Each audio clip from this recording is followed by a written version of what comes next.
So, to reiterate, I was muted since Gambler Jack. I gave Gambler Jack a gameplay plus, and I gave and the fight with the Arachne sisters and their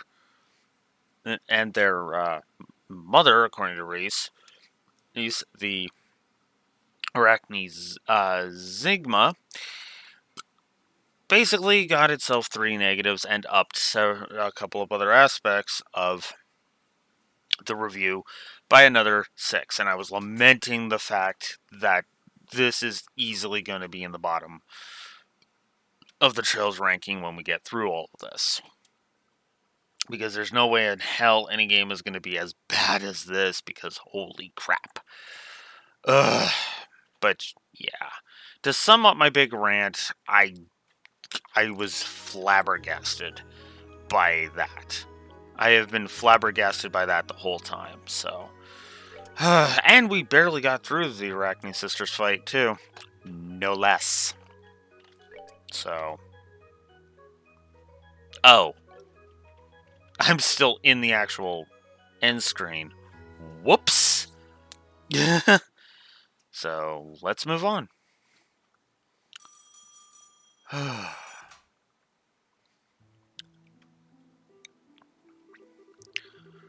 You've reached the Emma Rose City Church. How may I help you?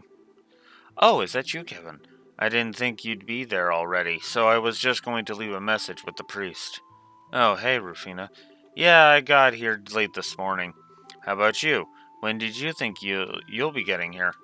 I'm going to be a little late, I'm afraid. There's been an accident or something, so the train's been delayed.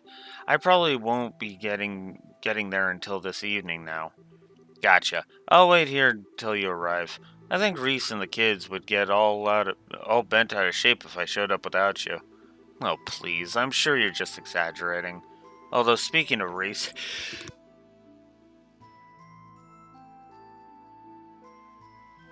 Ugh, Blue Wolf is still sneezing. Although, speaking of Reese, I hope you've been thinking about how you're going to cheer her up. I've got it all planned out. I've been stocking up on souvenirs from every mission I've been going on. Should be enough to snap her out of her funk.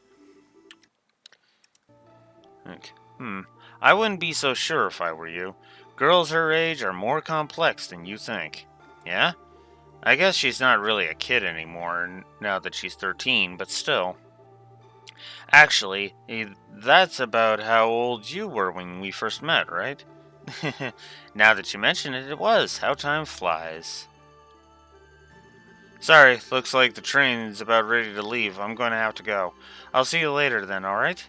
If you get bored of waiting, you're welcome to go home ahead of me, of course. Got it. See you later. Man, how time flies is right. Have I really not been home in nearly 2 years? And I guess that makes 9 since I met Rufina. I hope Reese isn't too grumpy when we finally get there. Kevin! Kevin! What is it, Father? Has something bad happened? Well, I just received word that someone spotted a group of men dressed in all black at the edge of town. What's worse is they're supposedly heading for the mountain path. You don't think... If they were, Astor House must be their target, I fear. Do you have any idea what could be going on? I wish I did. I doubt it's anything to do with the Grolschritter, at least. I think I should go and check it out just in case. Please do. Oh, do you know when Rufina is going to be arriving, by the way? This evening, by the sound of it. She said her train's been delayed. When she arrives, can you let her know what happened?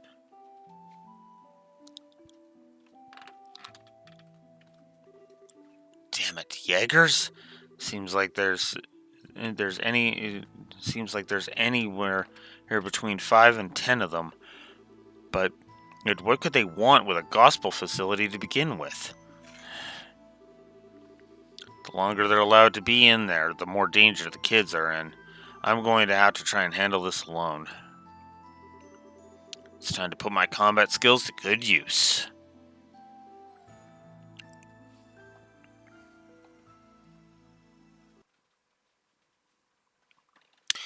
Chapter 6, The Guardian's Trials.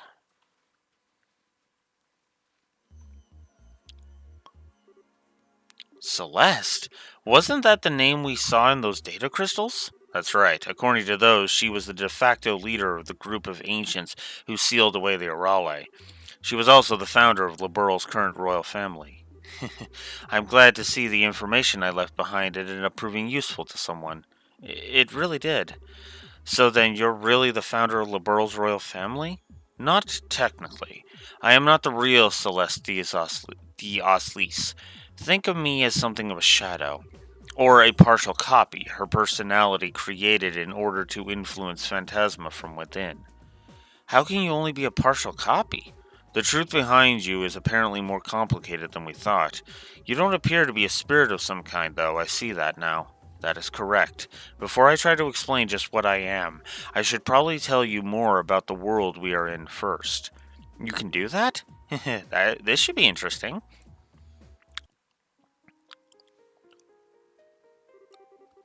As you are aware, the land in which you stand is called Phantasma.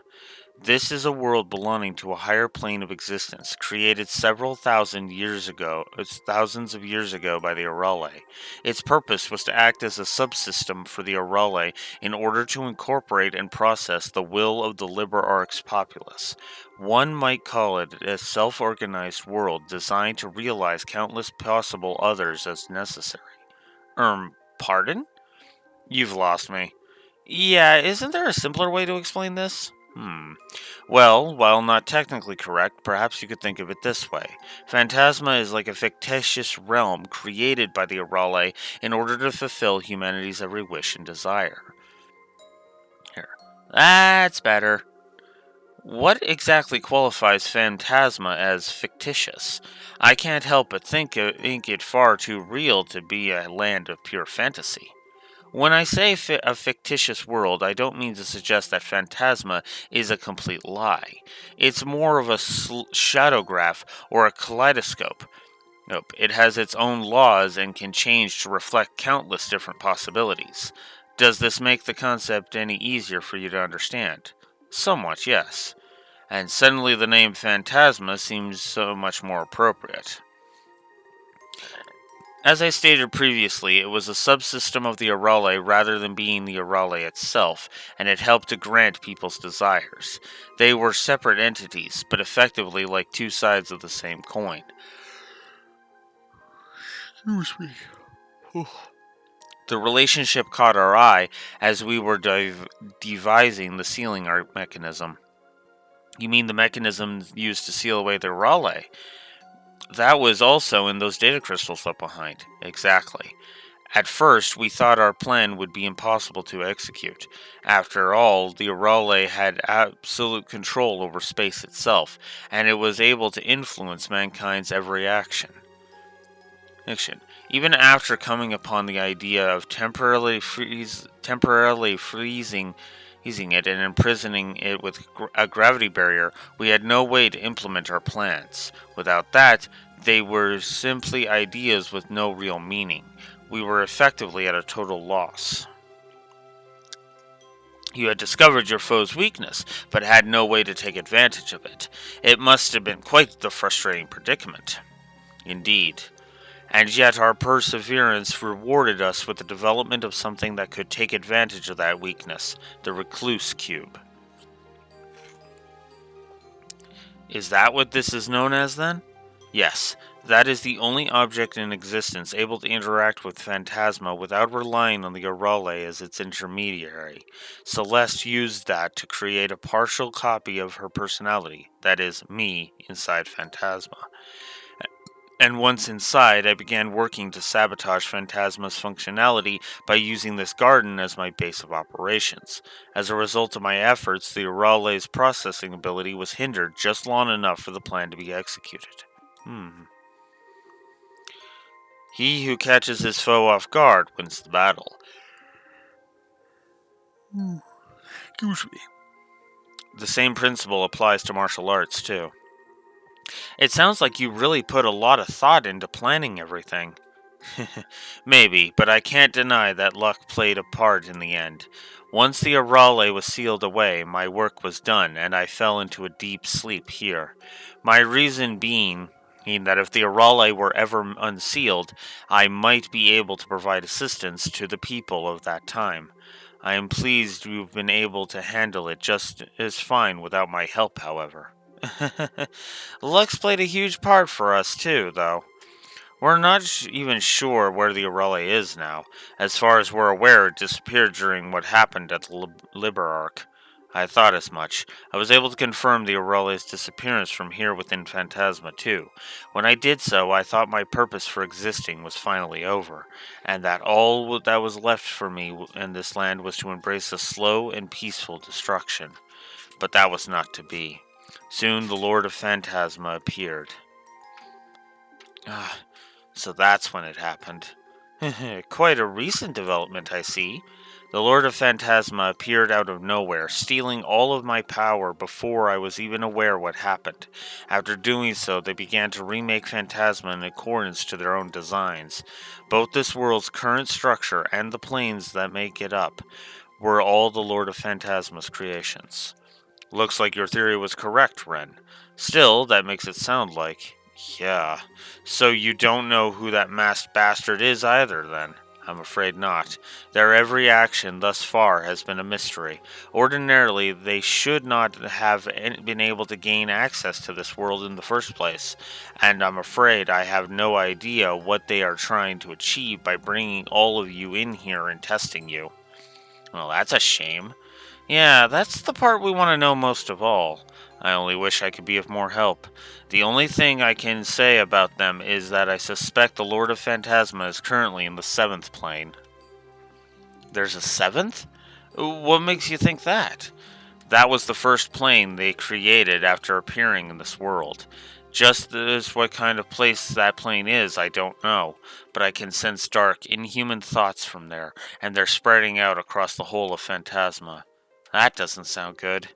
Then we'll be seeing them after the next one, won't we? Yeah, we just finished the 5th when we came back here. Presuming they're waiting for us on the 7th, the time to fight them head on may not be that far off. Heh, I was getting tired of waiting. As was I. It seems the end may finally be in sight. Now, if only we had some sort of inkling as to what the Lord of Phantasma is trying to achieve. Actually, I just might.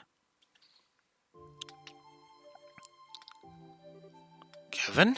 You're up. It's good to see you again, Father. You too. Wasn't expecting you of all people to get an invitation here. Or you, for that matter, little lady. I'm sure you weren't. I've got something I want to ask you, but I suppose that can wait until later. For sure.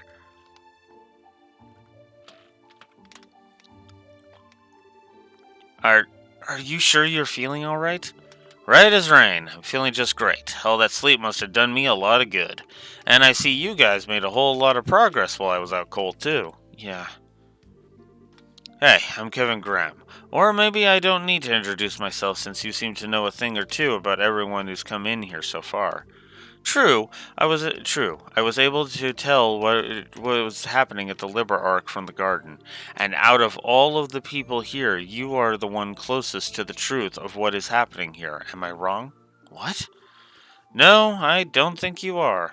I can't pretend to be much of an expert on what Phantasma itself is, but I've got a pretty good idea as to who's responsible for all of this. I can only think of one person twisted enough to put us through all we've been through. Wait, is it someone you know? You could say that, yeah. The short version is they're a real piece of work. A cunning, arrogant, cold-hearted son of a bitch who doesn't even see people as people. That about sums up who we're dealing with. Sounds like a real awful guy.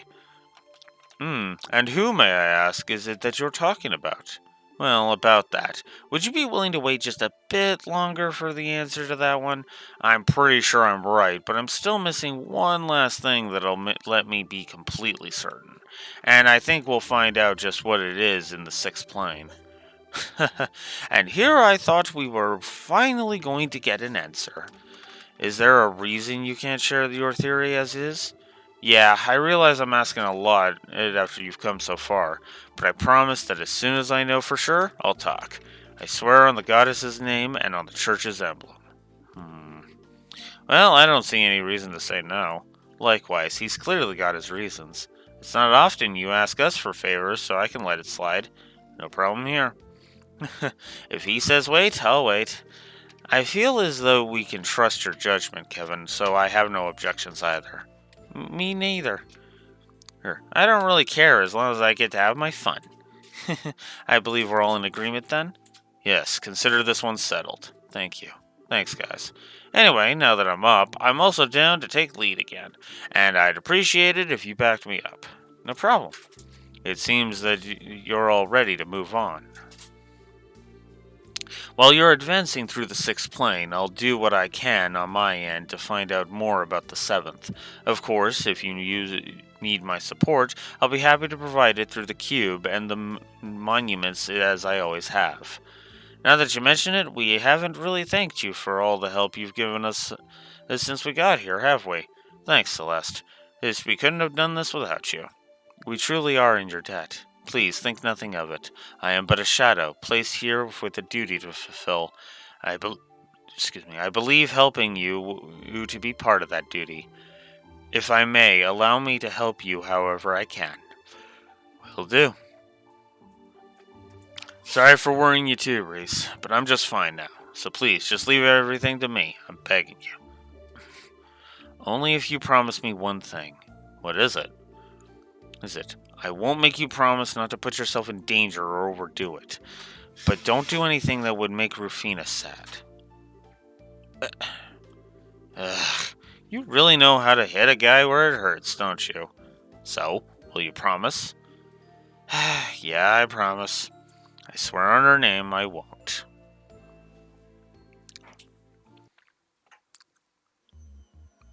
Alright, so now we can create a full-on party.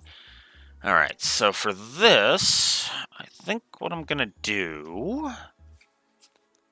is I'm gonna do it based on doors. So, and Mueller, and Estelle. Whoops.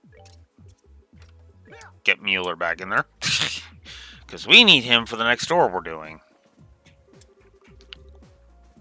I myself am a shadow, bound by the laws of Phantasma. As such, I'm afraid I'm limited in what I can do. But I'll be sure to do all I can to support you in your efforts. Alright, so. Let's see. So Sherwood actually is just a straight upgrade, so we're going to buy it.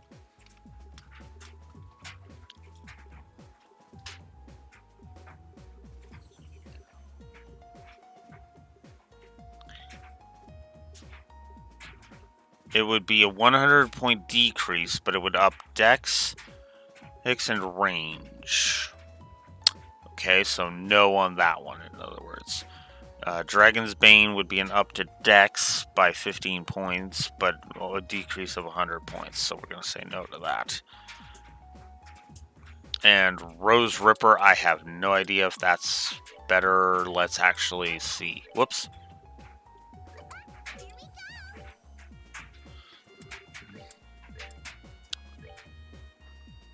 Rose Ripper actually would be better, yes. Okay. Well, we've got some Septif that I can use, so let's do that.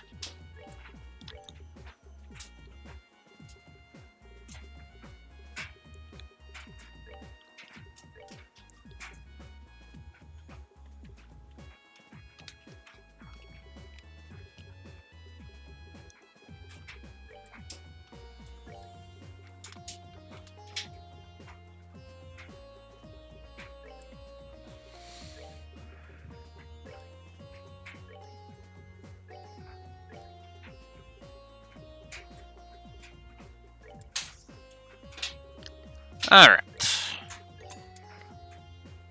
Even those out a little bit.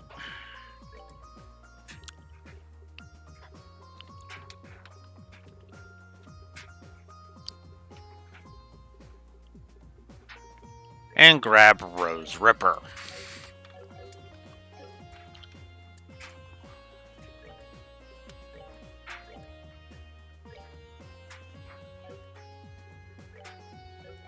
Oh yeah, I guess I should buy some armor while I'm at it.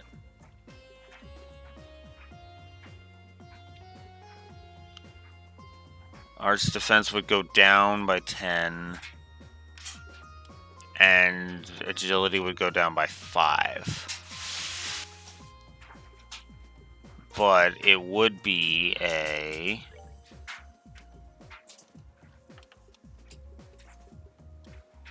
So 1353, so it'd be 100. Well, it's a straight increase for Kevin, so we're just going to do that.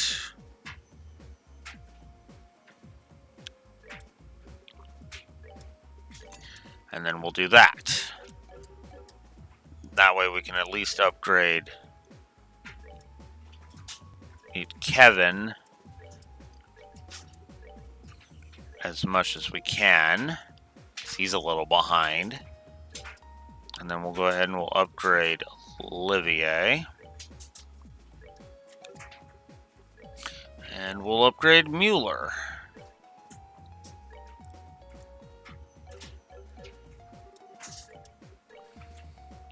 Alright.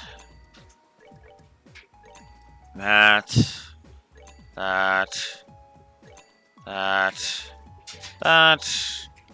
And those 3. And yeah, we'll get rid of Long Barrel 3.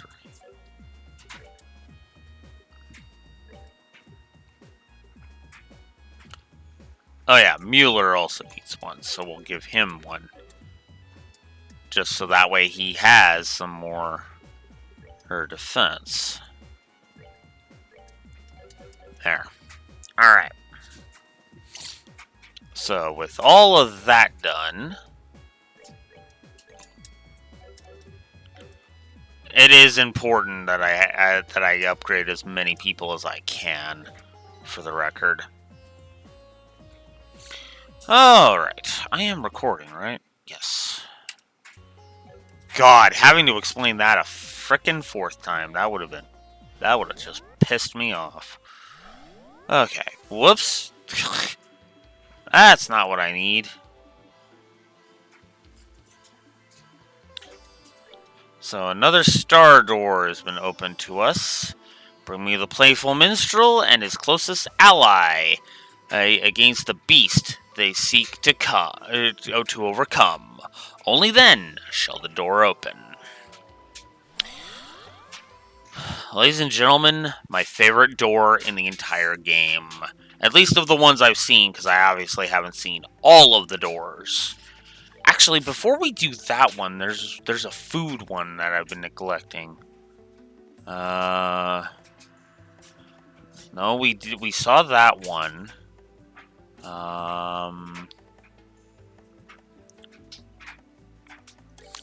Star Door 6. We'll do Star Door 6, then we'll do Star Door 8. Because I should have all of the recipes now. Food is the basis of all. Man can only tread the right path with food in his stomach. Only when you have committed 20 kinds of food to memory shall the door open. And now we have 20 different recipes committed to memory, so open says me. So that way we can knock out even more doors today. It would actually be nice. I missed that. I missed that. Who am I saying thank you to? Mystery Synergy, thank you very much for the follow. Hello, as a anti-bot idea, if you could say hi in the chat, I would appreciate that, just so that I know, you're an actual person and not a bot trying to sell me a virus site. I've been getting those quite a bit. But thank you very much for the follow. Thank you. Yeah, That'll do it. That'll do it. That actually is more than I needed. Thank you. Even just saying hi would have been enough. But thank you. Welcome to my stream. I do like to sit and chat. I guess I have to apologize for the fact that Sky the Third's gameplay is not reviewing very well.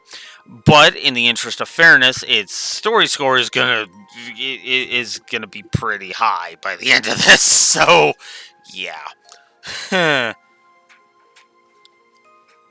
All right. So we are doing Star Door 6, I believe this one is. The Food Door.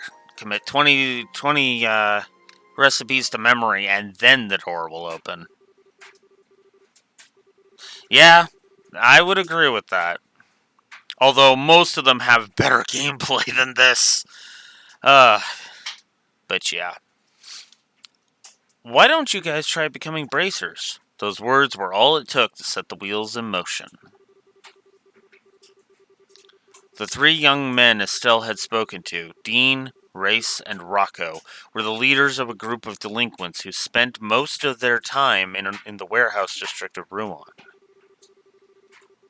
In light of the unprecedented chaos that swept over Le Burle, they soon began re-examining themselves and their lives. Oh, one other thing, Mystery Synergy, I should mention, if you type !review, it will give you a link to a Google Doc that'll explain all of these pluses and minuses that are right beside me here. That way. That are all these pluses and minuses, and you can debate me on certain ones. Some of them I might not budge on, but if you can give me a good argument as to why you disagree, I may actually go ahead and change my mind on it. So,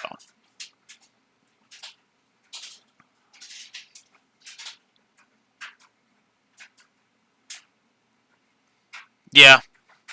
Oh, yeah. Heck, I am playing on normal, new game normal, and it's kicking my ass pretty hard. Not gonna lie. That retry offset feature is really getting its work out.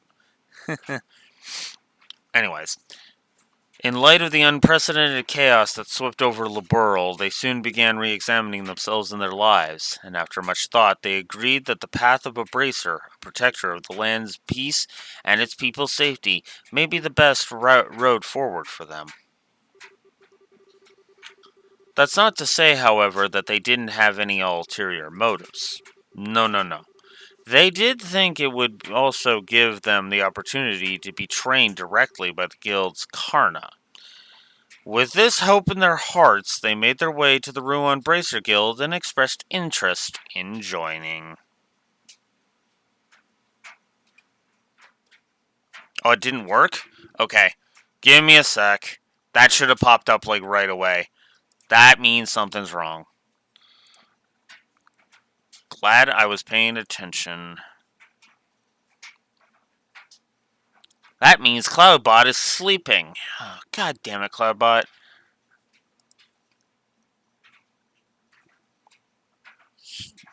Stop snoozing on the... Come on, Cloudbot. Okay. And... Cloudbot. Cloudbot, why are you snoozing? I did not tell you to go to sleep. Wakey, wakey. Wakey, wakey.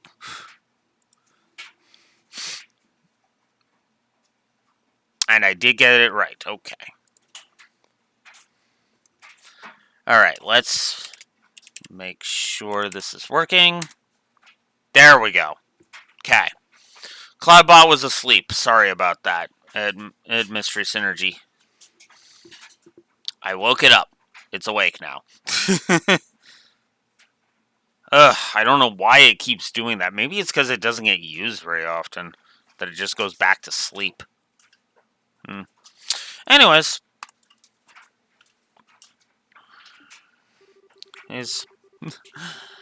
But the guild's crafty receptionist Jean and had other ideas swirling in his brain. Hey, like having Club-Eye go to sleep. Okay, I'm sorry.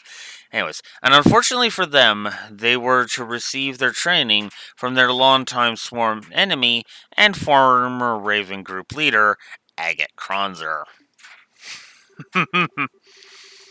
Their grueling training began in earnest under his strict guidance. After roughly 3 months of pure hell, the end was finally in sight. Only today's final examination remained.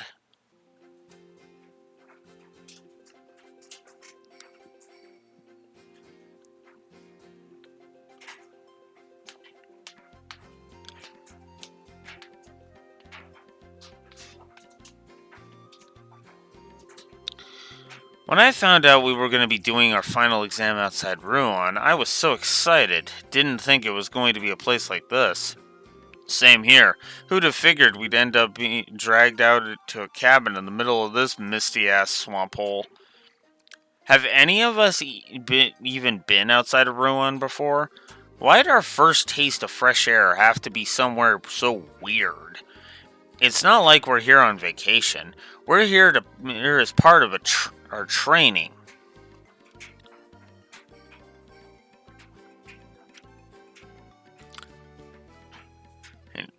And we're here as part of our training. Can't expect it to get taken to a theme park or something.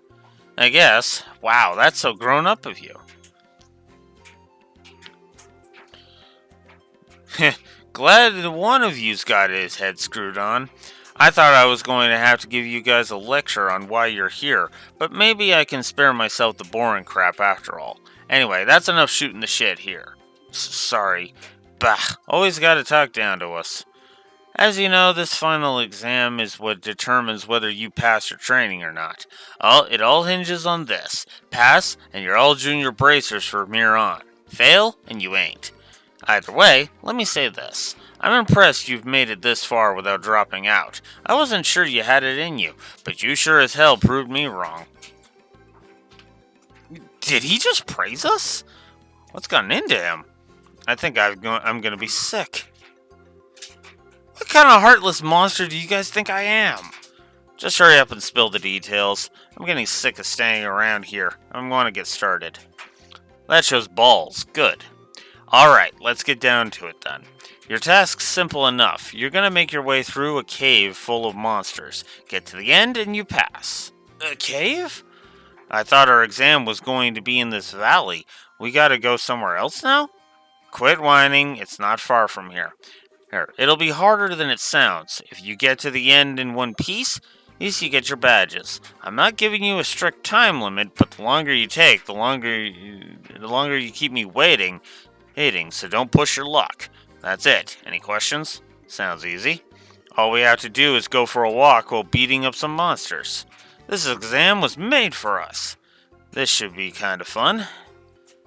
That's a no to the questions, I guess. Well, Wilmer, I'll be counting on you to back him up for me. Well, if you insist. You're sure that you're up for this, though? It'll be fine, trust me. Okay, let's get our butts over to that cave.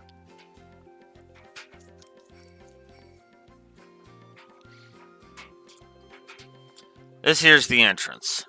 Never would have thought there was a cave way out here. So this is the place that's gonna determine our futures, huh? It's sure hidden well enough. Well, you already know what you're doing. I'll be waiting for you at the end, so give it your best shot. I'll be here backing you up if you need it. If things get too dicey and you need a break or something to eat, come to me. Sounds like an easy enough job for you, as if we'll even need to come back here. Yeah, we'll breeze through this thing in no time. Alright then, I'm ready if you guys are. Time to get to work. Okay, we're playing as the Ravens this time. Interesting. This place is pretty big inside, huh? Yeah, tons of empty space to fight in. You know as well as I do, making it through this cave isn't going to be the main event. It's him we're dealing with here. Here, he'll be waiting for us at the end to challenge us to a fight. I guarantee it. You think so too, huh?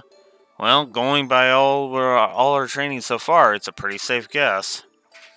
That's how every other exercise ended. I wonder how well we're going to be able to do against him this time. I feel like we've gotten pretty strong. We might have a chance, but who knows? Either way, this is a good chance to get back at him for having to put up with his crap all the time. Let's get going and give him hell. Yeah, right there with you.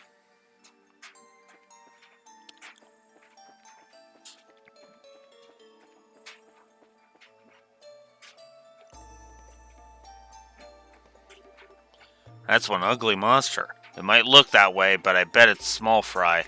Probably just to scare predators off. The weaker something is, the meaner it's gonna look. You think? That description kinda sounds like it fits us, too. I think he'd noticed us. Time to make it wish it hadn't. Okay, this'll be interesting.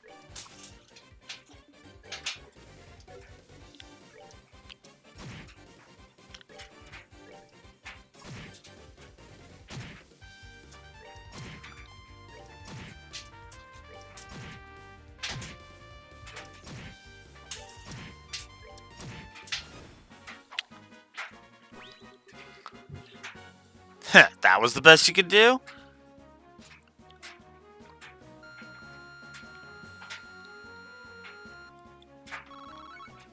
That wasn't too shabby, actually. Ugh. What the? I thought we were stronger than this. It's not that we're weak. That monster was just that strong. Heck, it sure didn't say anything about this. Why do we have to go and choose here? So much for your theory, Rocco. That monster didn't just look strong. It was strong. You call that strong?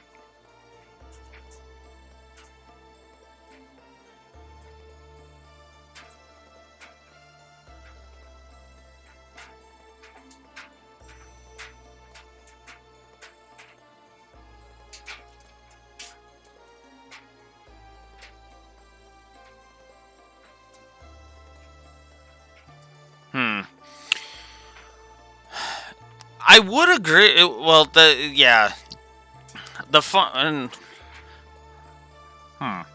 Estelle's door was the fishing one, though.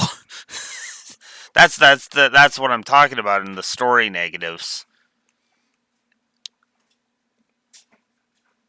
I guess I could reword it to just make it clear that I'm talking about Ultimate Angler Estelle in that.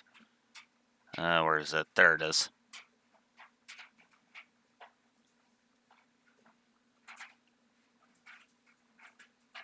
Yeah. Yeah, because Legendary Angler Estelle is what I'm referring to with Estelle's door. But I'll add it in brackets just to make it very clear. I always forget if it's Legendary or Ultimate. Hang on. I has a thingy. I can just pull it up. Table of contents. That one is Sundoor 3, I think. No, that's that one. It's 2. Yeah, it's legendary. Okay, it's legendary. Just making sure. Yeah. Yeah.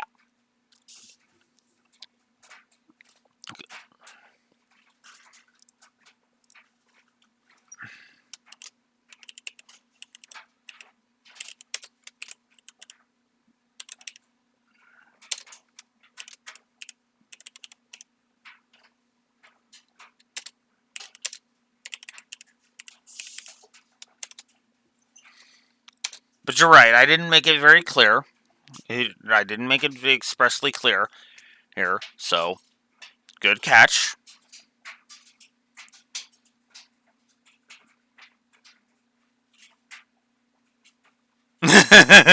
Yeah. Yeah. That was true. RNG was RNG. It looked at me, saw how mad I was getting. It was like, well, okay, yeah, fishing's not been very good in Sky Games as it is, so okay, we'll take pity.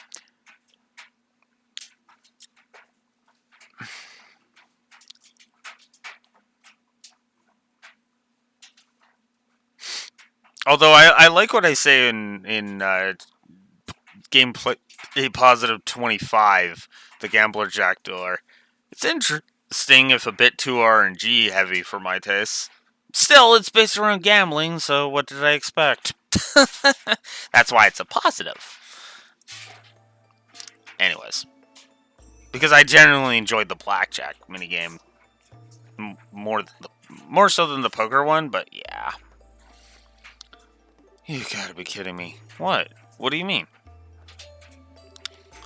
Trying to act like it's no big deal isn't gonna impress us, We could see you struggling the whole time.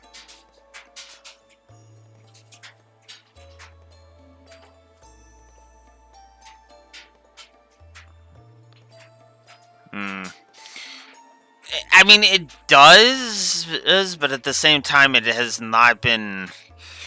A lot of the bosses have been, frankly, bullcrap. And Chapter 5 was just like status effect fetish, the chapter. And it felt like a spike in difficulty to me, so. It gets easier-ish, but only in the terms of like, ugh. I still say it like it spikes too hard, but then it only like it gets easier, but it's such a slow descent of getting easier that it's just like, oh. Ugh, maybe you need your eyes checked then. Anyway, who cares how tough it was? Let's get moving. We got work to do. Wait a sec. What's up with him? Alright. Moving on. Oh. I should see what I got for items.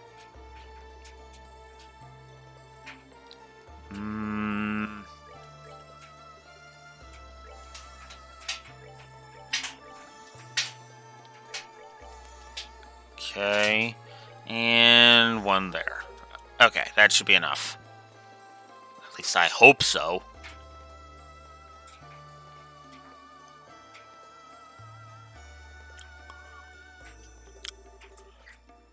Well, that one shouldn't be too tough.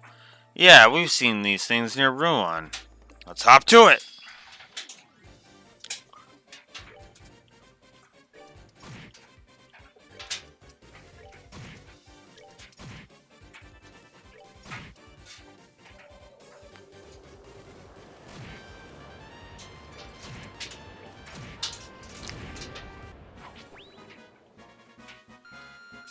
Alright. One more fight and then they'll all level up. Cool.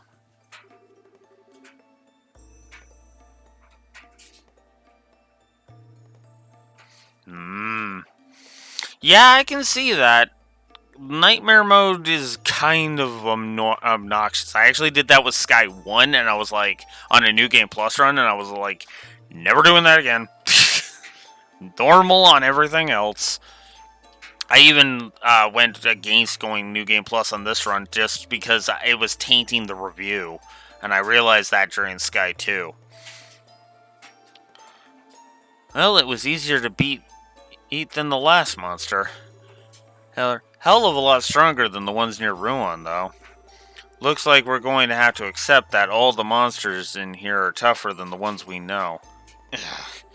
Why am I struggling against these guys? They should be nothing. Damn it, damn it, damn it!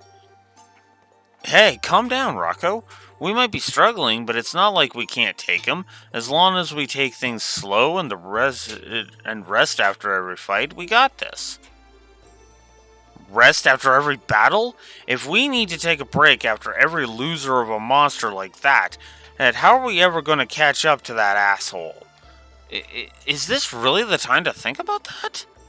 The next one is going to be a breeze. It is. Hey, Rocco.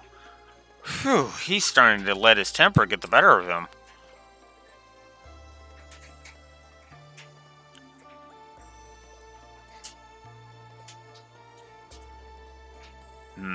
Like, Nightmare is easier in the Cold Steels, is what you mean? To clarify?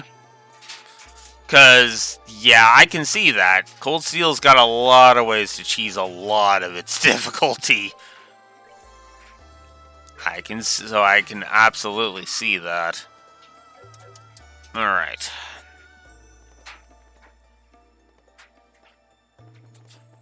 Let's see. Oh! Whoops!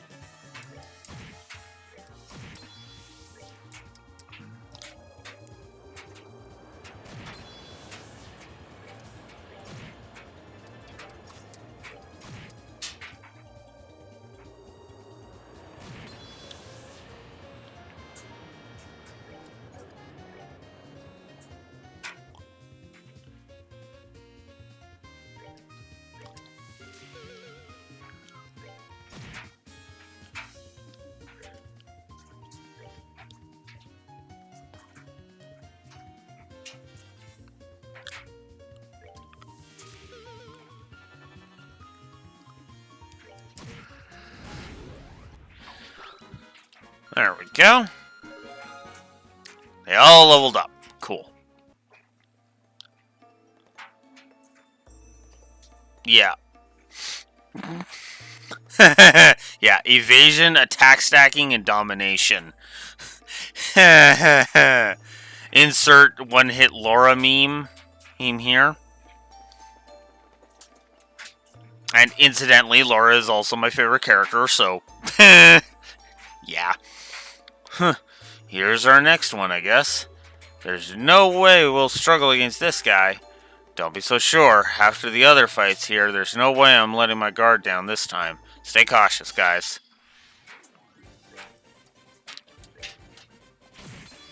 Oh, yeah, because these guys. Ah, crap.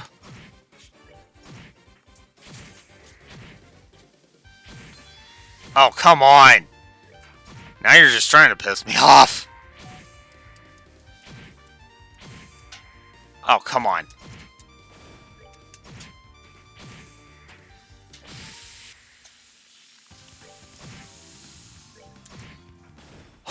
Oh! That was close. Whew.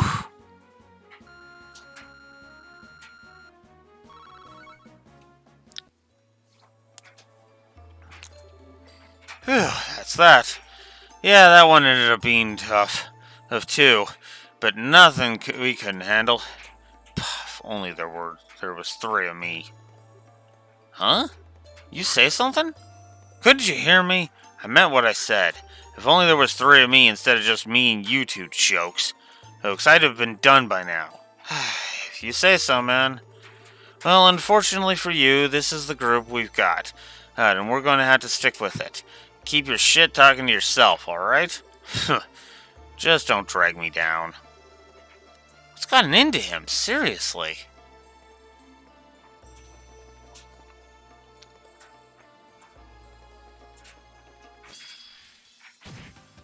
Oh, crap.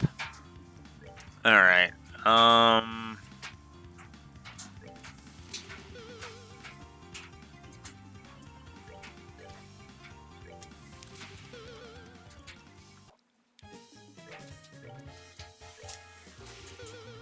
Oh, crap.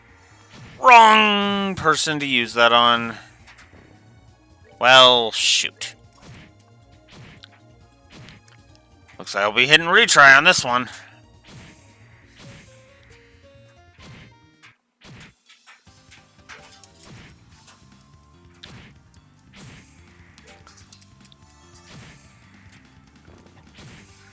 Ah! This is the kind of crap that is why I have that triple negative for status effect fetish. Just for the record.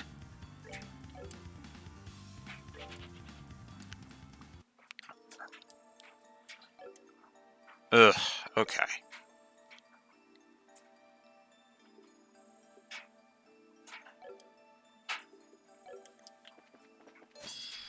Ah!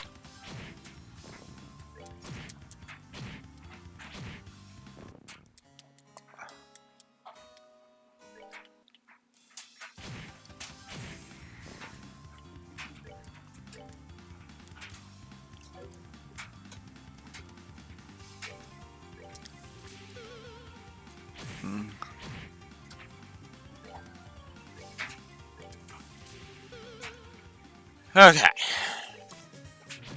Ugh.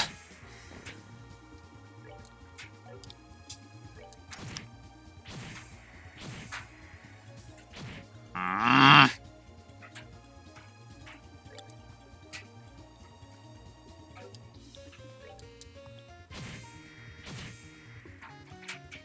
Oh my god, come on. Oh, god damn it.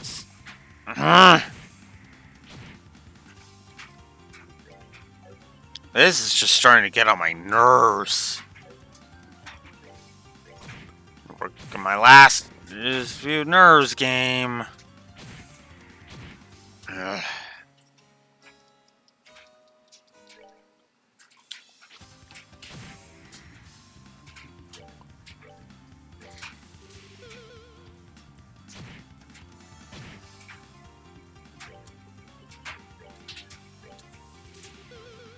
Okay. And then...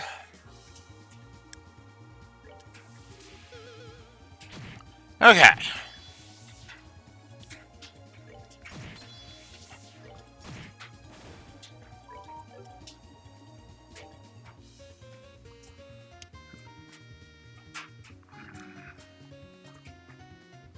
Uh-huh. Okay.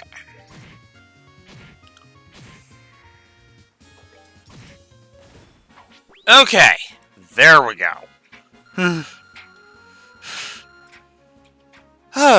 Okay. Yeah, I know. I was looking up here for some other stuff. I was like... Ugh. Yeah, I know it's not worth fighting these damn things.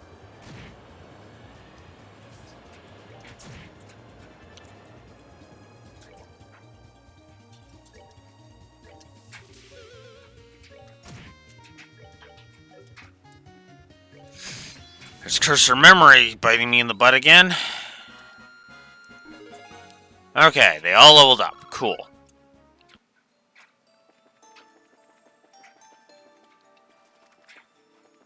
Only reason I bothered. Ah!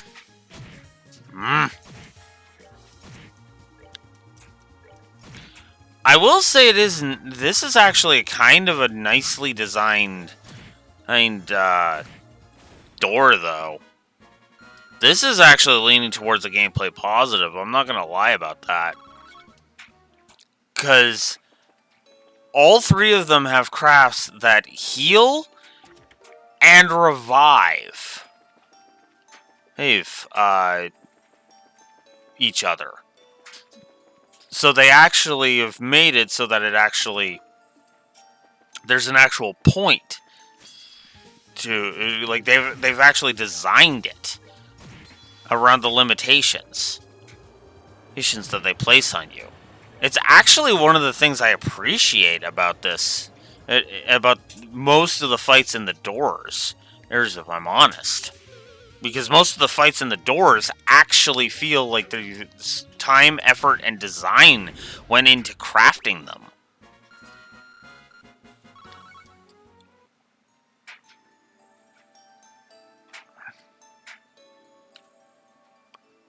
Yeah. And it's actually one, because if you noticed, I had like one or two of them that were down, and then I went ahead and I was able to use the one to get the others up, and it was actually working.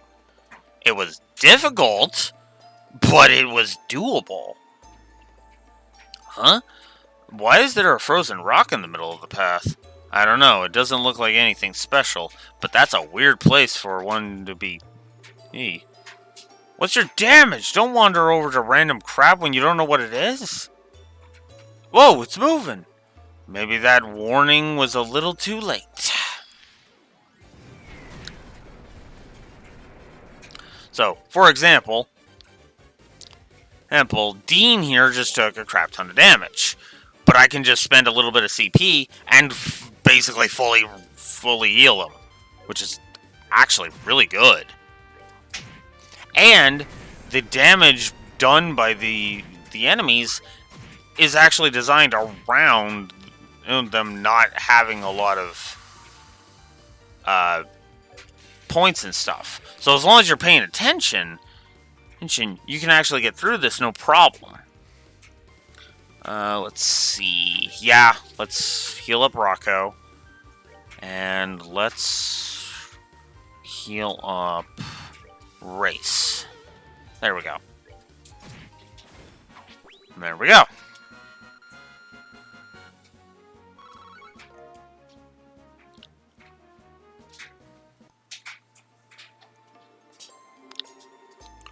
Phew, that scared the heck out of me. No doubt, who would have thought a rock would turn into a monster? Well, maybe you wouldn't have been scared if you hadn't been such a dumbass. What was I just saying about dragging me down? Sorry, man. For the love of Adios. That goes for you too, Gene. Ain't you ever gonna grow out of being such a damn coward? Ugh, at this rate, we're not even gonna be able to get through here by sundown. Maybe it's time I cut the dead weight and went on by myself.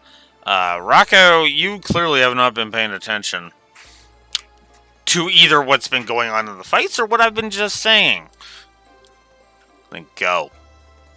What was that? You heard me. If you're that determined to go by yourself, be my guest.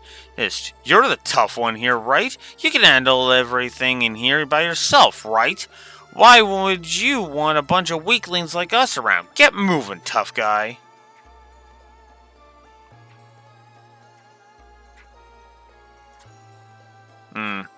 True, but at the same time, it's like, oof. You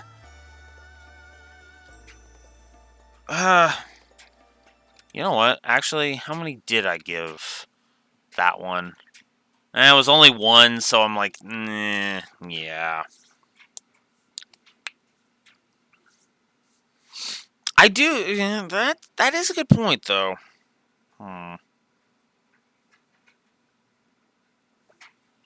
See, this is why I need an audience, because then people can debate me. Try saying that again. Besides, the only reason we're even here in this cave right now is because you thought this was a good idea. I'm sick of it. I'm sure as hell don't want to be told I'm getting in the way of by the guy who forced me into this crap. Come on, Race, we're out of here. Yeah, I'm good with that. I know when I'm not needed. No point in hanging around after being told I'm dead weight.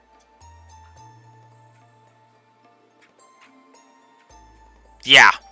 Yeah, it's an info and in-game kind of issue. That's how it's gonna be, huh? See you later. Doesn't he ever get tired of keeping up that act 24/7? Who cares? He's on his own now.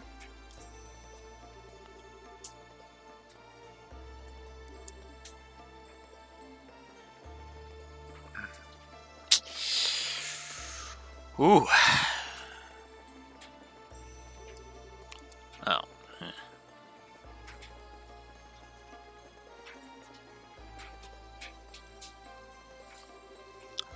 think Rocco's still alright? He might be pretty strong, but the monsters in here are, like, way stronger than any one of us. Who cares? He's the one who said he wanted to go ahead on his own. When he made his bed, let him lie in it. Haven't seen one like this before. What is this creepy thing? Oh, yay, this thing.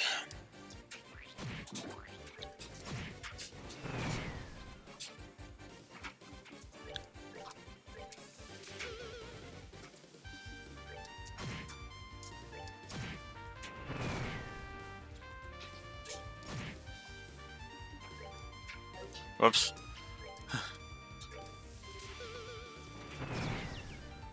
Oof.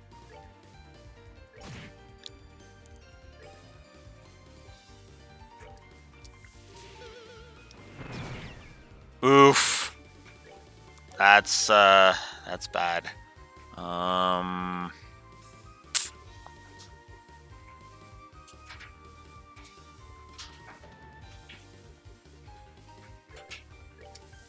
Yeah, let's heal you up. We're not taking chances on that. Ow.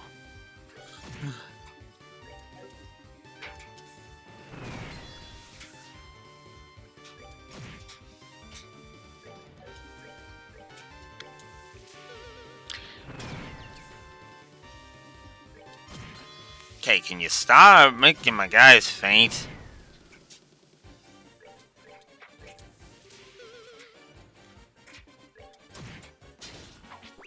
There we go. Hey, they both leveled up.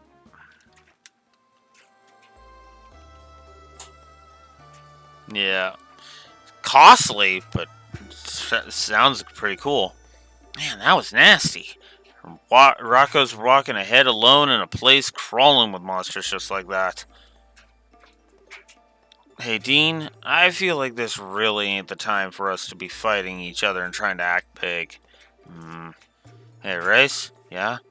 Have you ever seen Rocco show any sign of weakness before? Ever? Well, now that you mention it, no. Same here. He might be pretending he's strong all the time, but he never lets any sign of weakness slip, hip, or whines like we do.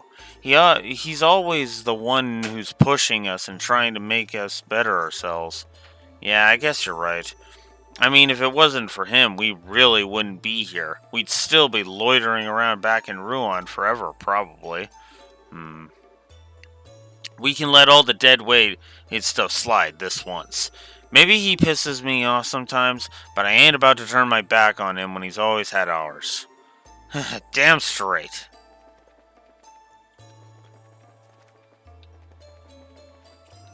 Wow. An honest-to-God character arc for these guys.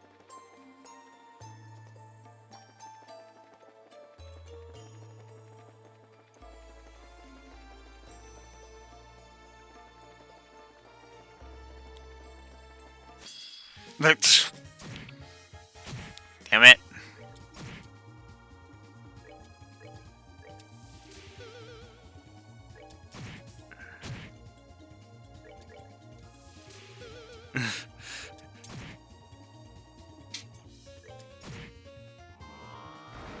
Uh-oh.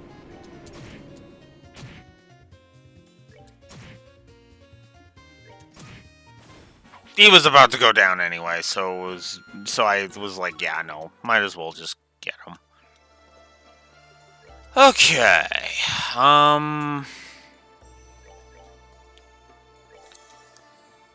There we go.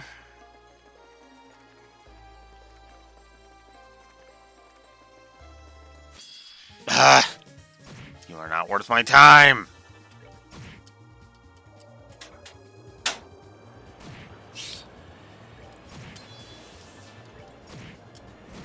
There.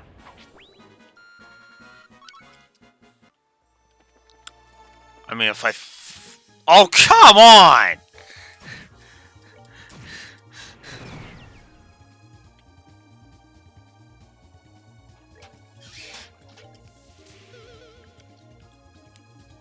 Well, let's see... Ooh.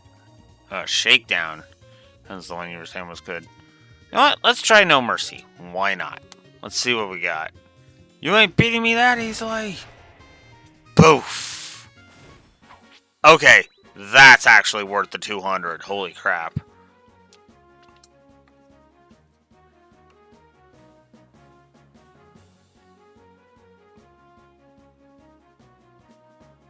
Yeah. Honestly, the problem with... I wouldn't be so mad at the whole lack of mirror thing if it was not for the fact that your only real source of income are the frickin' doors, and that it's so costly for a lot of things. That is my problem. Like right now, to up one person's armor, I have to spend 8,000 freaking Mira. And the doors are only giving me upwards of like 12,000 on the high end. That is kind of my problem. with it. And I agree, most JRPGs do have that problem. Especially early on. They tend to have that issue, but it's still an issue that just needs to be addressed, in my opinion. Oh, come on! I do not feel like fighting the frickin' ice bastards. Yo, Dean, that looks like him. You see him? What's that idiot doing?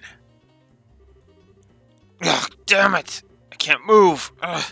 Looks like this is the end of the line for me. Rocco! This ain't good, it's frozen. Can you handle it, Race? Sure thing. Ugh! I can move. You're a real sorry sight, man. Sorry for keeping you waiting. The hell are you guys doing here? I thought you bailed. More like we came to bail you out. But we can talk later. We got a fight. We got a fight on our hands. Fine.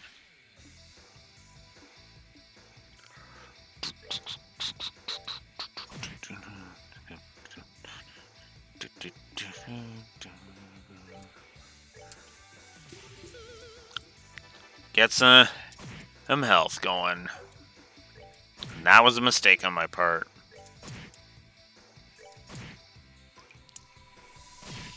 Oof. I think we're okay for now. We won't be.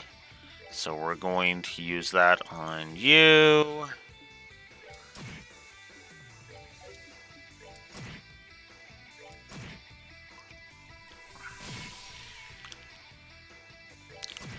Wow. Uh-oh.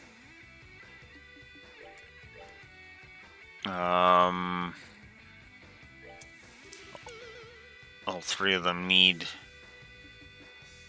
healing. Yeah.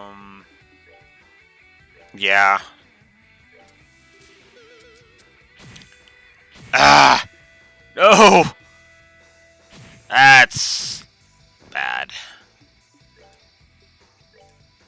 Thankfully, I have Embolden.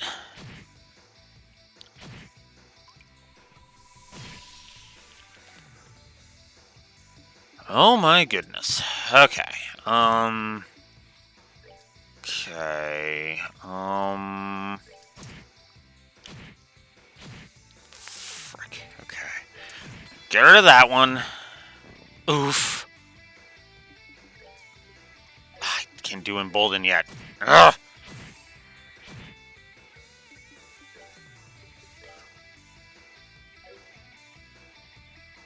Damn it. Okay. Get him more in range.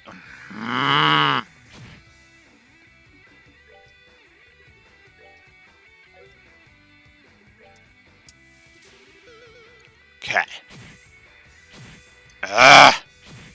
Come on. Why can't I do that? Oh my god.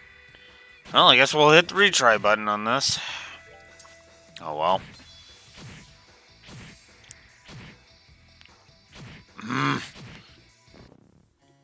Ugh.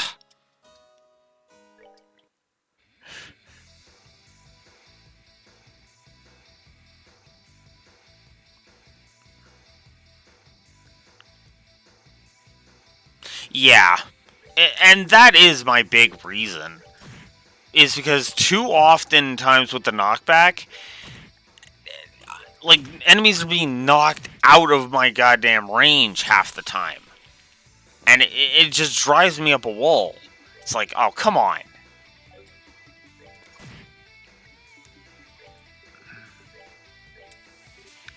There. There we go. Okay. Okay, since you have to actually frickin' use a craft... Ugh.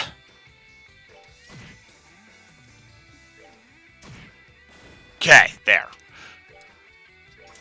Oh, come on. Now you're just trying to piss me off. Okay, that sucks. Alright, there. Soul Infusion on you.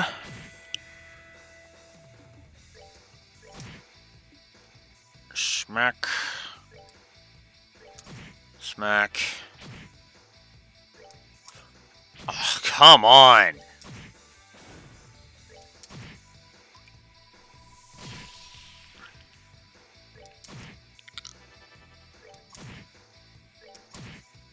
There we go.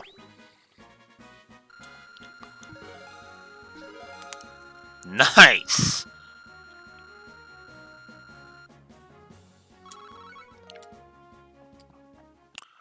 Okay. That was good.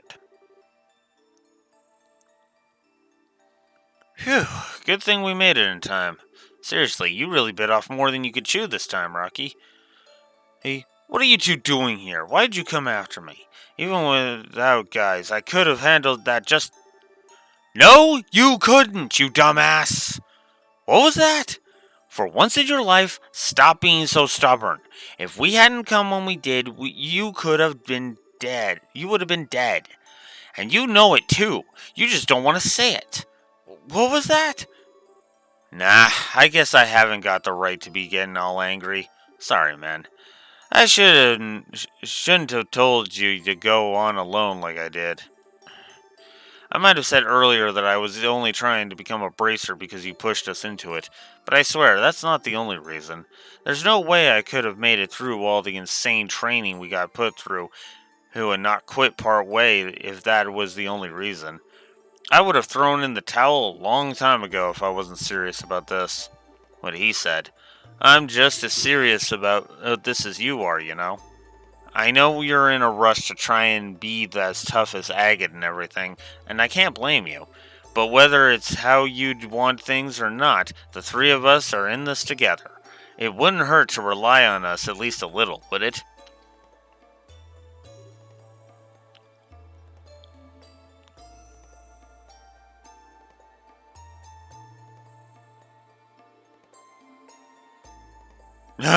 Yeah. Oh god, I can only imagine that. Alright, you got me. And I ain't no dumbass, Dean. I know my limits. You're probably right. I was just in so much of a rush to try and narrow the gap between us that I lost sight of myself. Rocco.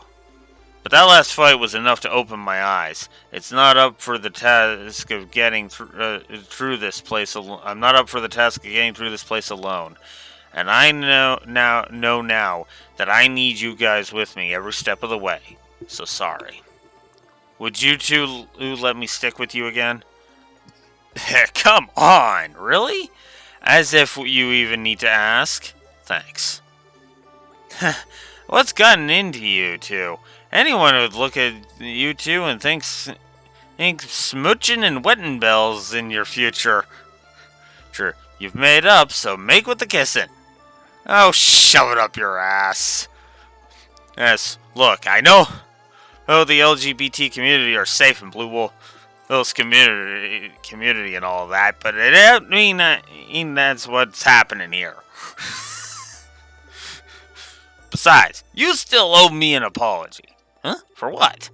When someone's frozen, you're supposed to use an item on them or something. You know, like a Curia bomb. Were you trying to kill me? Hey, it did the trick, right? I guess. Maybe I do owe you one. Thanks. What's gotten into you? Who? Wait, am I the one who you want to smooch? In your dreams. I'm kidding. Well, anyway, let's get going. You got it. Right.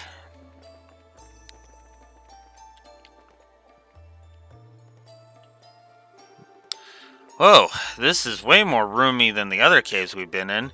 You think this is the end of the line? It sure looks that way. I don't see anything here, though, or anyone. Maybe we haven't finished exploring? Heh. Nah, you're done. Nice work, guys.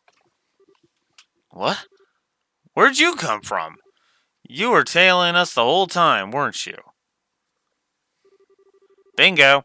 I've seen everything that's happened on the way here.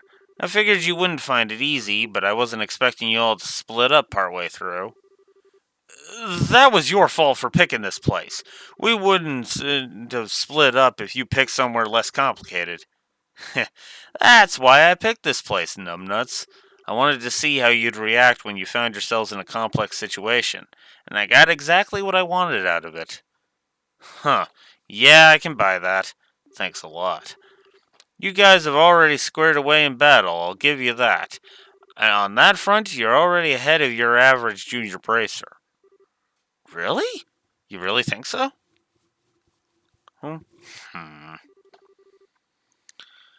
But that's only in terms of strength. Unfortunately, you need more than that to be a good bracer, junior or senior. What I saw today really helped me make up my mind on whether you're cut out for this line of work. Good for you. I still don't have enough to go on to make the final call, though. If you want to prove to me you've got what it takes, then then allow me to make your prediction about how this was going to end come true. No, what he actually says is, then you're going to have to prove it to my heavy blade first. How did I know this is how this was going to go? Duh, because it was obvious. I want to see. You want to see what we've got? Then we'd be happy to show you. Come at me.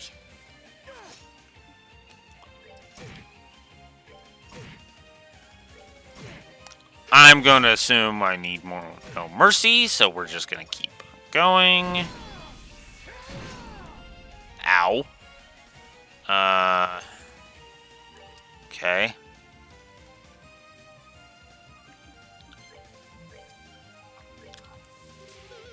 There we go. And then you use that on him. There we go.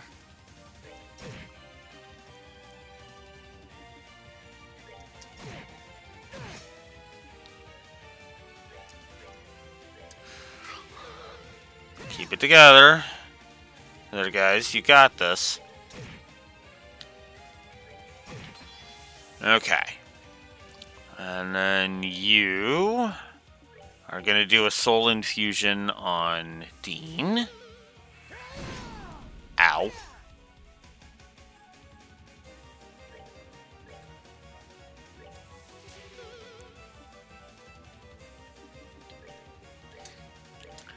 No mercy.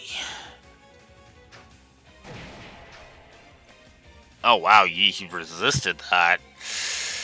Okay, that's great.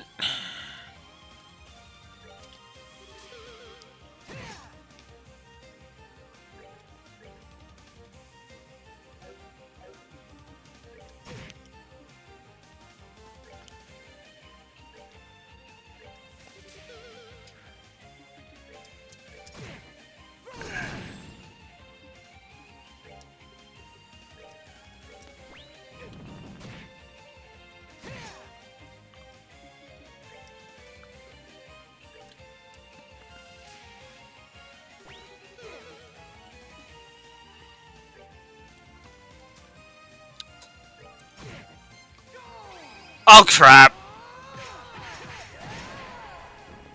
Ow.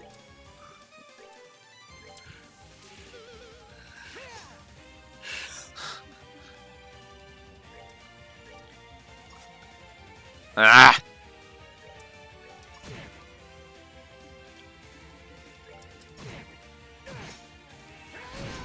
Oof. Oh, no.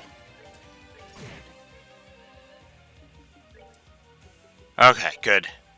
Because... oh, crap. They both need it. Oh, no! Crap.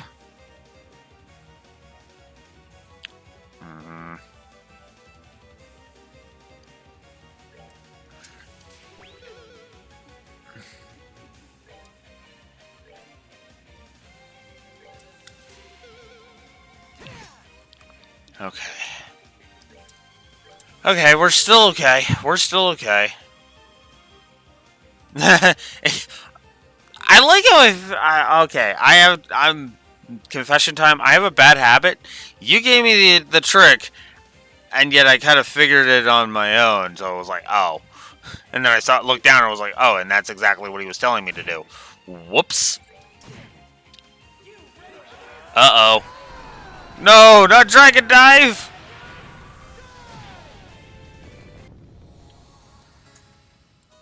Aw, and I'm supposed to win, too!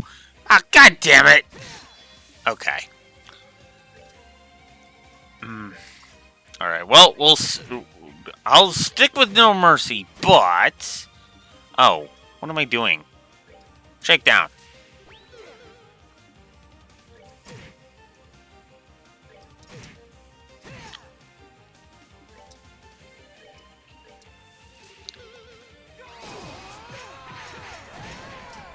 Oh, you son of a bitch!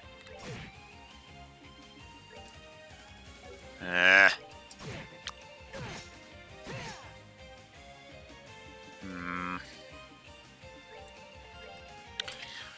Yeah, I gotta sack it. Because... I need to do Embolden. There we go. Okay, Agate, what the hell, dude?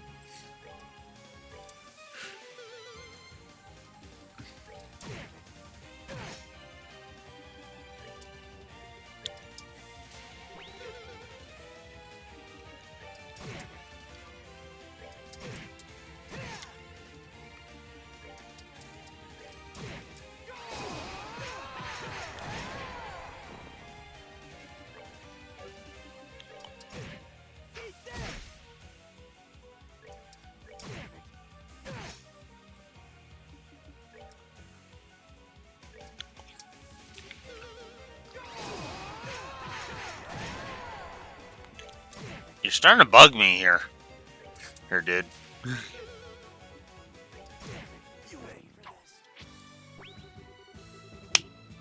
Nice. We got it.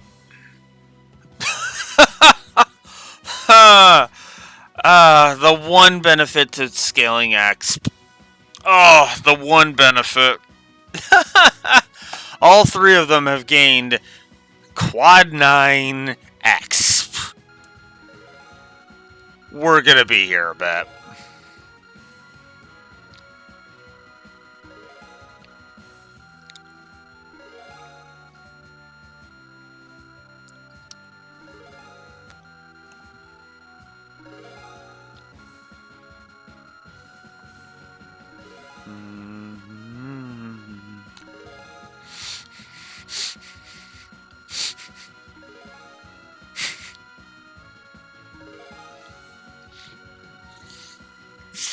This door's getting multiple pluses. I'm just gonna go ahead and be honest about that. Oh. Oh.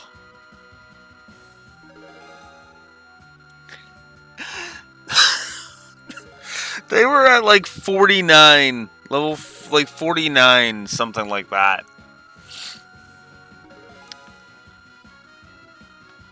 They are ending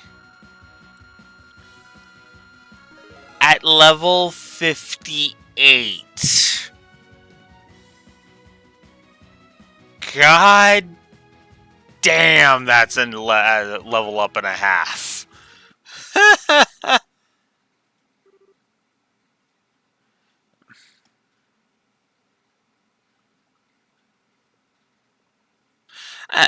Okay.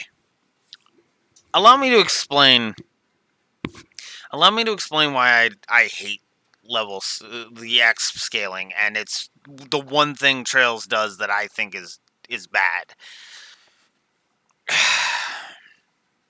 If you're trying to max out a character's level, because you find that fun, you find it cathartic to get better and better and better and better until you're max level.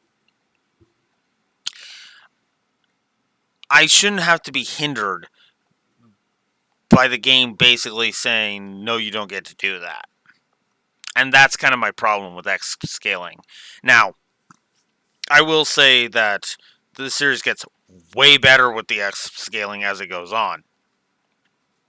Now, because, okay, X scaling is one of those things where I don't like it, but I'm actually it's not going to be an automatic thing. Actually, I might actually, now that I'm thinking about it, though, you know what? Addition via subtraction.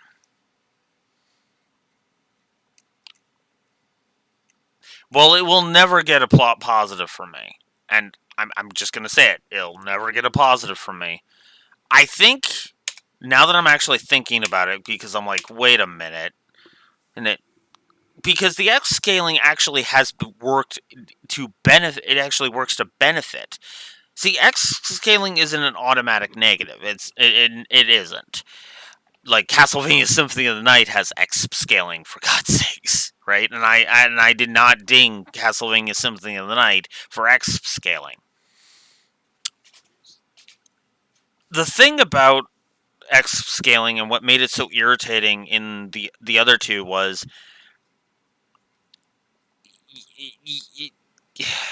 you basically were gaining like no X after a point. It's actually one of the reasons why Sky. And you know what?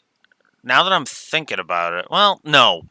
The reason I'm willing to remove it for Sky 3 actually doesn't apply to Sky 2, so never mind. The reason I was going to remove it from Sky 2 was because it actually wasn't a hindrance as much in Sky 2. But the thing is that's the key word there, as much. I think I'm going to say that it's a wash, but that's just because of how much there are actual ways to actually win fights and level characters really, really quickly. Like, there was a point on my first playthrough where I literally got Olivier quad 9 exp, and he leveled up like 6 or 7 times for that. Just like the boys did here. But so yeah, I think what I'm going to do is I'm going to play nice, and I'm going to remove one gameplay negative, and I am going to go up to the positives.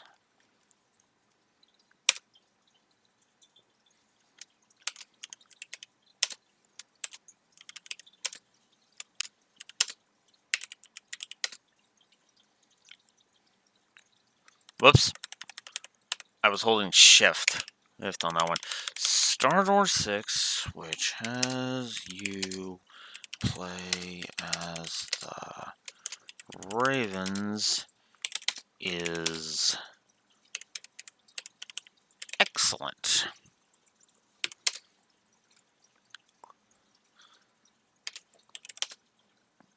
The difficulty feels constructed. The enemy HP is lower and manageable.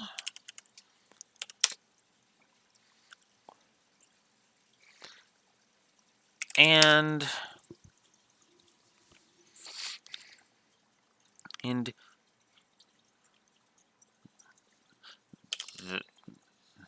their moves, which annoyed the piss out of me in Sky 1,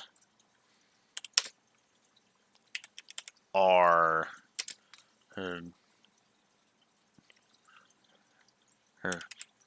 easy enough to use to help you through it. All of this earns this store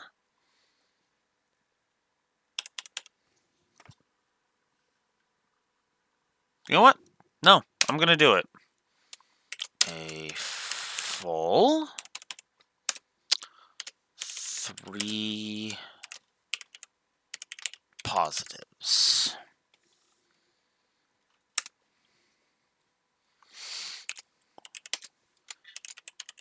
The the Ravens versus Agate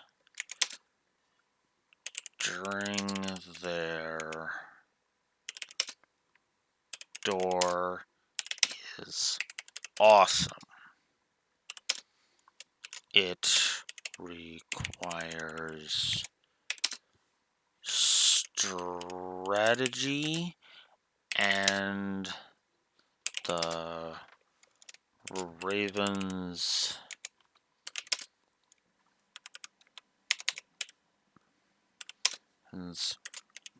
crafts are needed more than ever for this fight.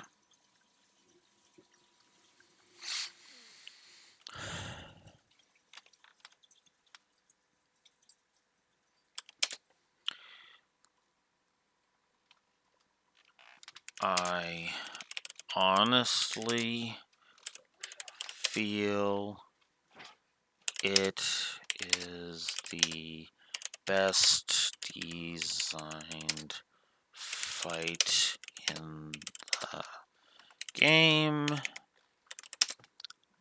and as such, it earns a full 3 positives.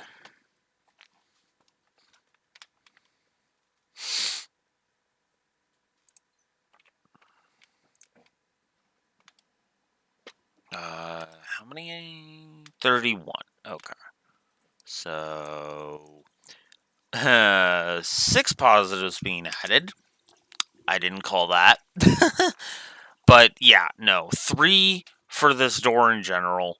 I actually think it's well designed. And 3 for the fight with Agate in specific. I have to praise this fight with Agate because he doesn't have ridiculous amounts of HP. He doesn't use cheap bullcrap. Even when he was using his stupid Heartbreak on me multiple times in a row, that still didn't feel cheap because of Soul Infusion and in Broyden. Because of those heal crafts, excuse me. Because of those heal crafts, I actually felt like I was being challenged, like I had to stay on my toes. But it didn't feel like Agate was just being a cheap jackass for the sake of being a cheap jackass. It felt designed. It felt like I had to actually strategize. I had to use shakedown, right? I had to lower his defense in order to get that damage in. And when I didn't, I was doing like next to nothing to him. And then when I did, I was doing over 1,000 to him. That's good.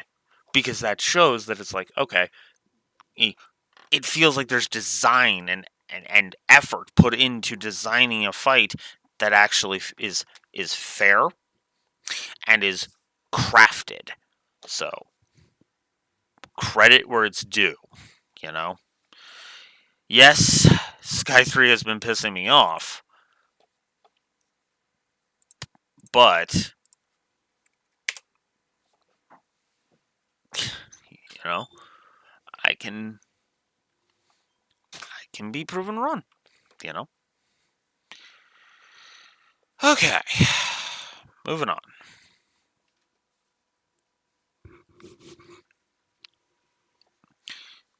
We did it? No joke? We seriously beat him? No way. Well, I'm impressed. Yeah. Of course it was too good to be true. Figures. Don't go getting down into the dumps. You managed to get one over me. You should feel proud of yourselves. Anyway, now I'm confident I got a good handle on what you're capable of. So let me break down how you did. Now, you're going to tell us our exam results then? Here it comes. First up, Dean. I'm first? As a plus, your judgment ain't anything to sniff at. On the other hand, and you have a tendency to play it safe even when you don't have to. You're next, Race. Lay it on me. Your forte is in your intuition. In that department, there's solid potential. As far as negatives go, it's hard to overlook how careless you are when the situation calls for critical thinking.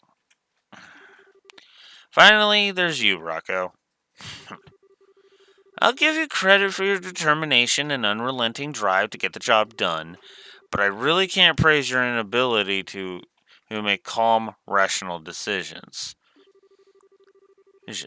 Stick those two qualities together, and you're a walking accident waiting to happen on your own. So, as I'm sure you can already tell, the three of you just aren't there yet. You're all missing something before I could call you ready. Watching you all work, I was on tenterhooks the whole time. I hate to admit it, but he's probably right. Guess we're done then. That's just if I rate the three of you as individuals. If I rate you as a team, then my verdict becomes a little different. Huh? Wait. What?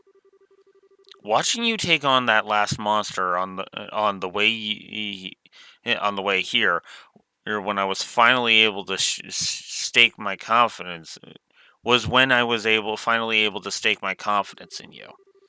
Individually, none of you meet the mark, but slap the three of you together and you just squeeze over the line. Hey, that's why I'm going to give you a passing grade on one condition. We passed? What's the condition? You can be bracers, but you can only accept jobs as a group of 3, not individually. Not until you become senior bracers, anyway. We'll see where you stand then. I'll be passing the news on to Jean, so once that's done and over with, you can throw all the work you can, he can throw all the work you can handle your way. Together. That's right. I want you all to build up experience working together as a group. Work on each of your weaknesses. Then, by the time you hit senior level, you'll hopefully be ready to take on the kind of solo work that you can't do now. Huh, I see. I can't help but feel lame for only getting a conditional pass. Sure, but it beats flunking out completely. Exactly. Well, I'll be expecting a lot of improvement from you guys. By the way, you planning on sticking to stun rods as your main weapons? I'll buy you all new ones from the weapon shop over in Bose in honor of you passing. Just a little something from me. You're gonna buy us something? That's awesome. I think I'm gonna be sick. For crying out loud, my rep with you guys is even worse than I thought. I'm not some kind of evil monster that feeds off of pain and suffering, you know. Could have fooled me. He might be right, though. I mean, he's always nice to that little girl. He's got to have a soft spot hidden in there somewhere.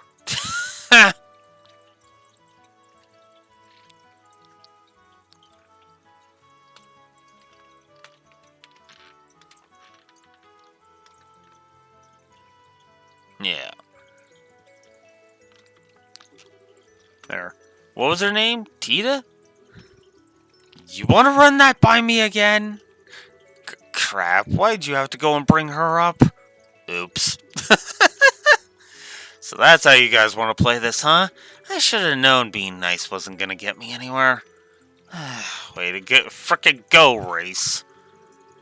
No more messing around. Your asses are gonna be running your way back to the entrance. Anyone who falls behind any more than I'm willing to allow gets my blade checked in the back of their head. Ah, right. Hey, you're the one with the most stamina here, Rocco. You gotta lead the way so he doesn't catch up with us. Yes. Heh, that was the plan all along. Exhausting might be right to the very end, huh? Less talking, more running. Yes, sir.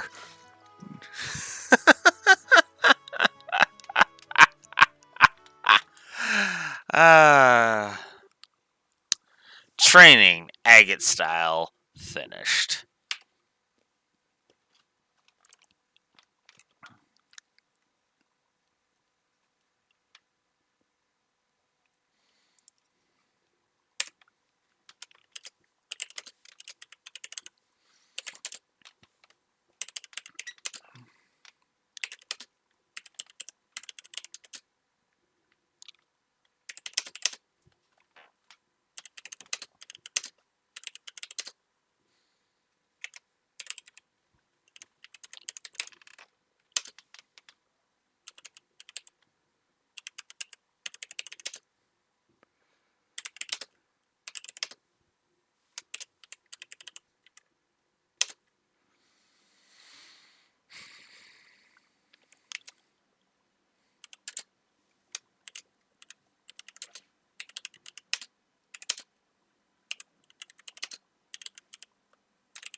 Uh, well, I'll be going through them as a result of the. I'm going through the entire Trails series and reviewing them, so I'll be re-examining them. But I absolutely adore Cold Steel's 1 and 3. 2 is kind of I need to reevaluate my thoughts on 2. I really do. And 4 is one I have not gotten very far in. I've gotten basically to the end of Act 1. And I will admit, Cold Steel 4 does not have a great, does not make a great first impression. I'm saying that wrong. It makes a great first impression and a not so great first impression at the same time. So, yeah.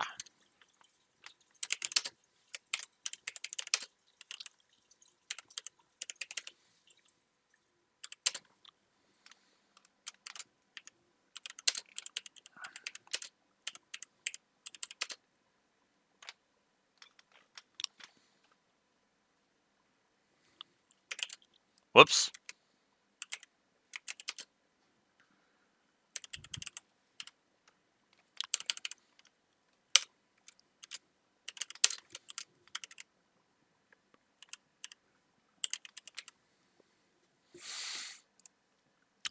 I'm going to go ahead and give the Raven Door 2 pluses to story on top of the 6 gameplay pluses I have given it.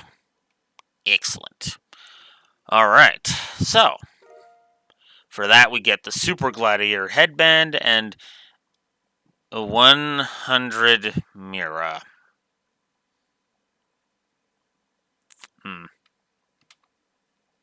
Oh, uh, actually, I love both in Cold Steel 1 and 3.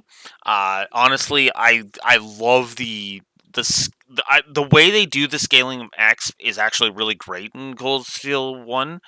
As they have the multipliers, I love the multipliers. Um, there's several boss fights I actually like, even though they kicked my ass. The same is true with Cold Steel 3. Although there's a few other things specific to Cold Steel 3 that I'll go ahead and say. Um, I like a lot of the movement. Cold Steel 2, like I said, I gotta reevaluate it because I was not fair to Cold Steel 2. Um, there is a review I have on Cold Steel 2 on my channel. It's crap. It's obsolete. Like it's the Cold Steel 3. Love the Brave Order system. I love the battle interface. Ace the frickin'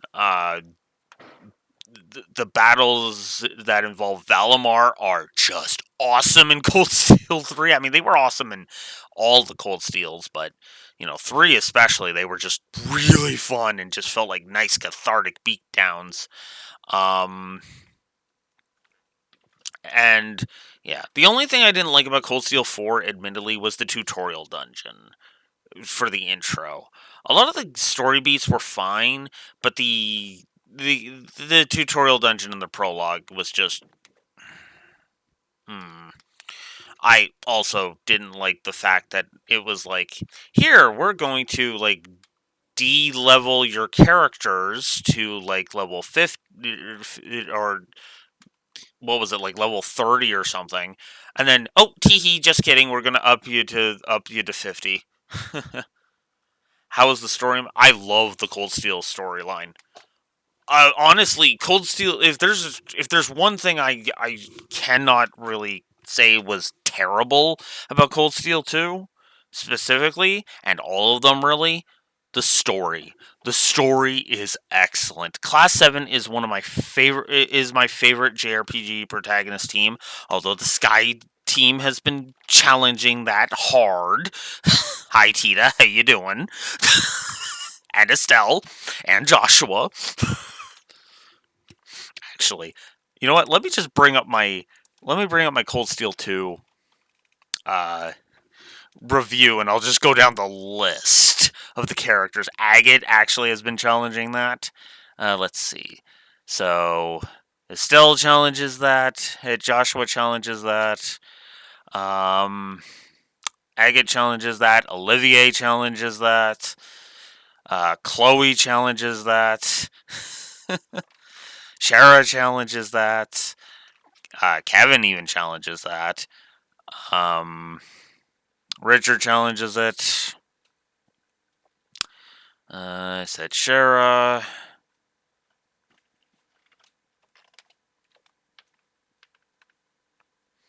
That's all Agate.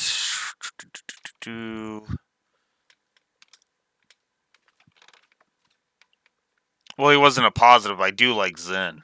But yeah, no, with Cold Steel, I love Class 7. Class 7 are just amazing characters to me. He, like, seriously, no joke. So many of them. Old and new, by the way. Hey. I mean, Yuna in Cold Steel 3. Like, I literally just have to say, give it back. That was the moment I knew I was going. I started adoring Yuna. I know they're divisive amongst fans. I don't care. I tend to just try to ignore fan discourse with that and just kind of have my own opinions. Cold Steel 1 in specific was what got me into the series, if I'm honest. And it's actually one of the reasons why I wanted to go back and kind of review the Sky games and by extension the Crossbell games now that they have official localizations. Because yeah, no, I kind of wanted to just kind of go through and kind of analyze and kind of think about, what do I feel like, how do I really feel about these games? Games, do I think, do I think, does my love for Cold Steel 1 and 3 still hold up? Does, you know, have I, and what's funny is Trails in the Sky 2 has definitely actually kind of made me go, oh, well, this was certainly better than I had originally, thought. Because, because when I reviewed Sky 2, it just shocked me in just how good it was on actually both axes, weirdly enough. But yeah, I'm looking forward to going through the Cold Steels. I just got to get through the rest of Sky 3. I need to buy and, get through the rest of uh the rest of frickin' whatchamacallit. I need to get the rest of I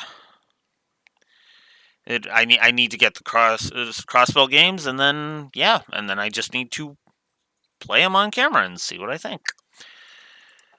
But yeah. Alright.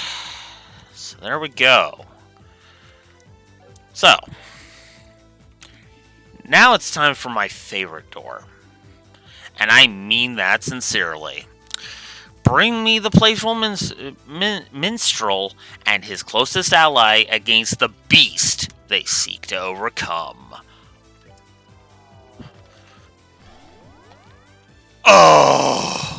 And as a cold steel, as somebody who likes the cold steels, yeah, you can probably guess why I like this door.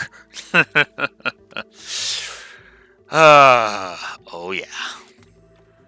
Strap in, guys, strap in, ladies and gentlemen, because oh yeah, this one's gonna be a doozy.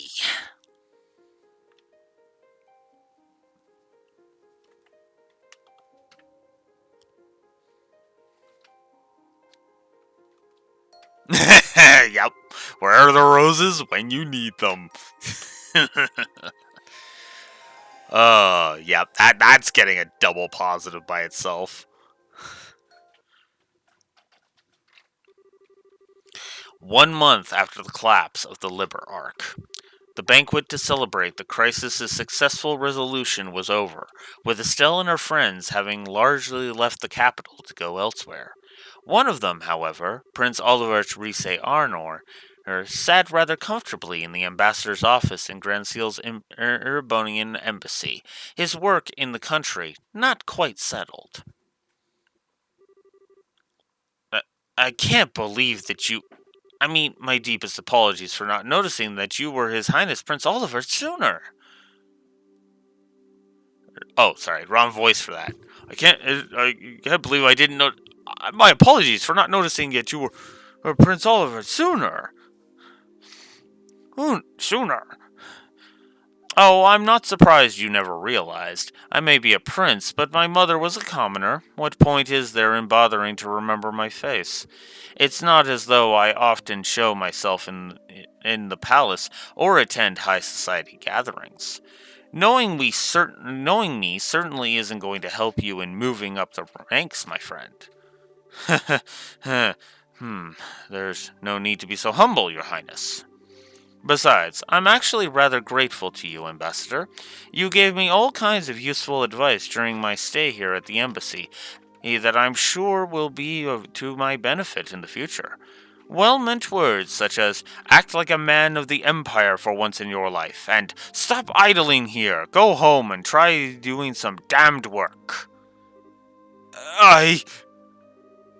Your Highness, I was only... It's cool, dude, it's cool. He is not the kind to come at you for that.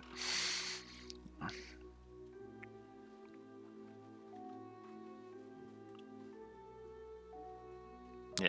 Oh, to my previous reviews? Well, there's streams. I don't really have the documents for them up anymore because I don't have a website. But I can link you to where the VODs are. So you can kind of see me kind of talk about different positives and negatives. I do intend to do a video kind of showcasing them, and it will be on my YouTube.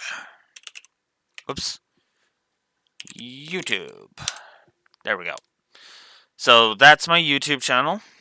That is where you will find the VODs, and I will probably be uploading the I have some rating videos to make, and I will be trying to make those as soon as I can. And we'll go from there. I also have full length kind of, thoughts on vids that express my thoughts on the other stuff. So,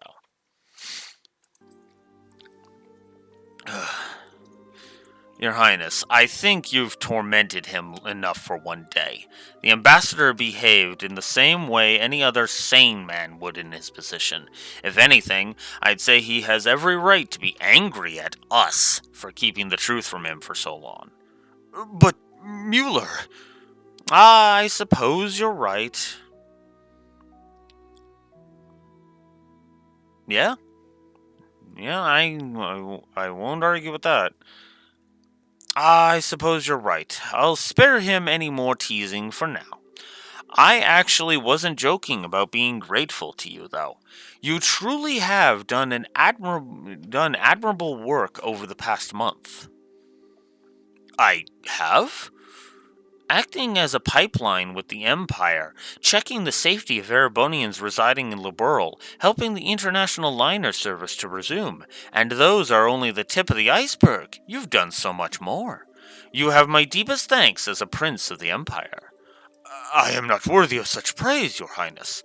You, however, deserve the utmost for braving the danger you did flying up to the Liberarch. All of what happened seems to have caused quite the commotion in our homeland. So the people seem to be rather relieved now that they know the danger has passed. It's all thanks to your courage that they are able to rest easy. Oh, there's no point in flattering me, Ambassador. I just did what I could, nothing more, nothing less. And I couldn't have done anything alone. All I was able to accomplish was thanks to the help of those around me.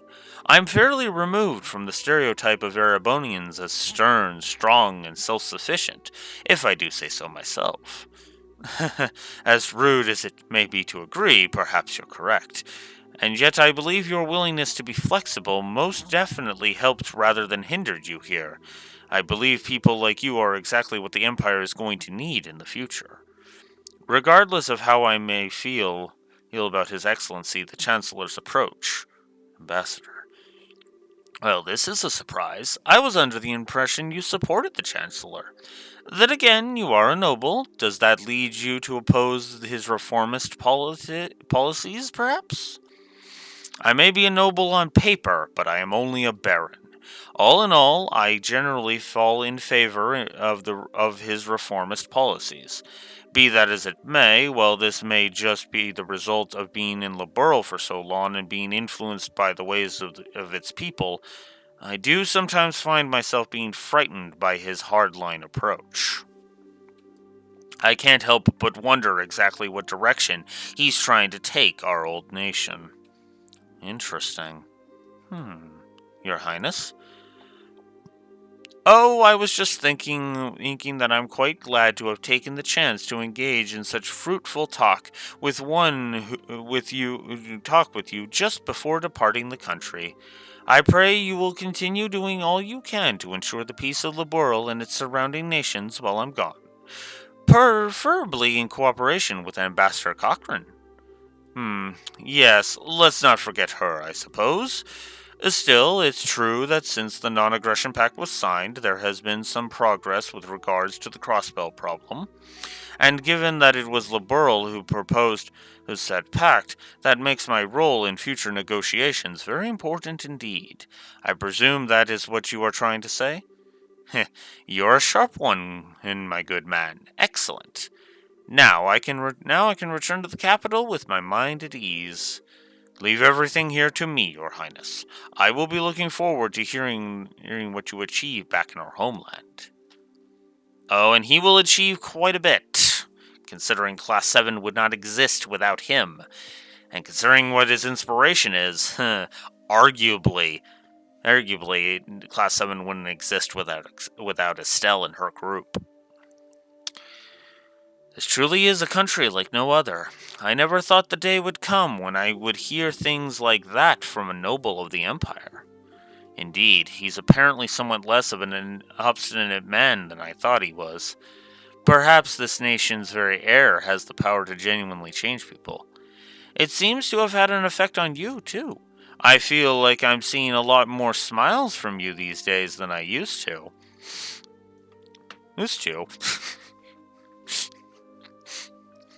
I could make a joke, a shipping joke with Mueller, but screw it. I'll say it anyway. Hey, like when you're around Captain Julia, Captain Schwartz. I'm loath to admit it, but that may well be true. I still find myself wishing you would learn from Libertalian's dignity and sense of restraint, however. Two qualities you don't particularly possess in any measure. In fact, you have far too much of their opposites. You say that, but these qualities are the only weapon that I have. I don't have much that will allow me to compete against the Chancellor. I need to use what little happens to be tucked in my corner as best as I can. Have there been any changes to our plans? None. We should be able to proceed as arranged. 3 days ago, the Chancellor left the capital on a tour of eastern Erebonia. Tomorrow, you will be returning there aboard the RSL while he's still out in the east. All those who need to be made aware of our return have been given proper notice. Your arrival in Erebonia will make a real impact. Of that I am certain. What potential obstructions to the plan are there at present? Nothing major. There have been some movements in the Intelligence Division's 4th subdivision, but not much. There's a chance that everyone is being cautious because the RSL is involved.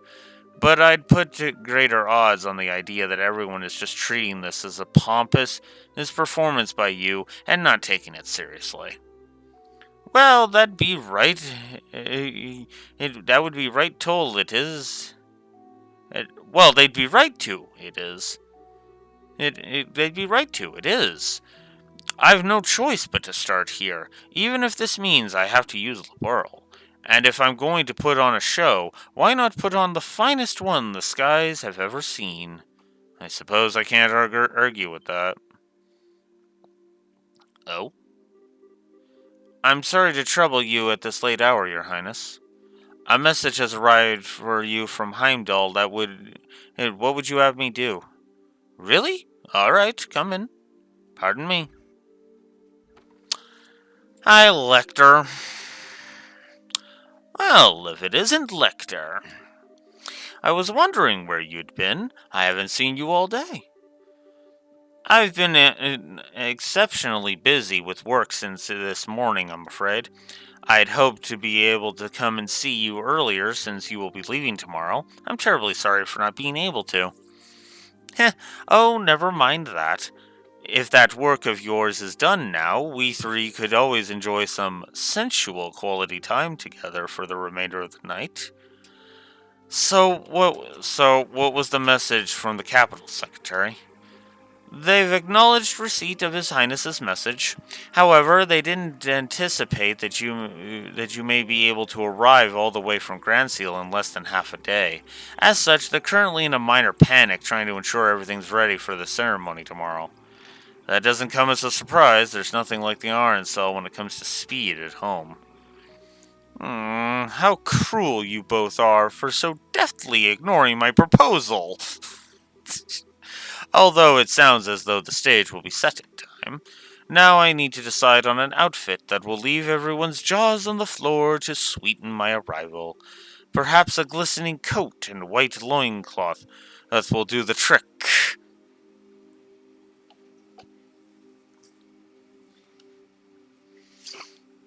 Not while you're voiced by Troy Baker, Olivier. Just no. Wait until you're voiced by Matt Mercer. Then it'll be cool.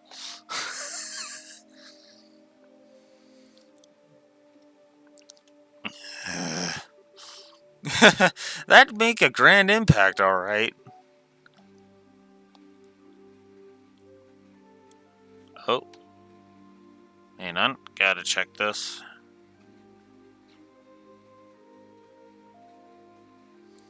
Okay.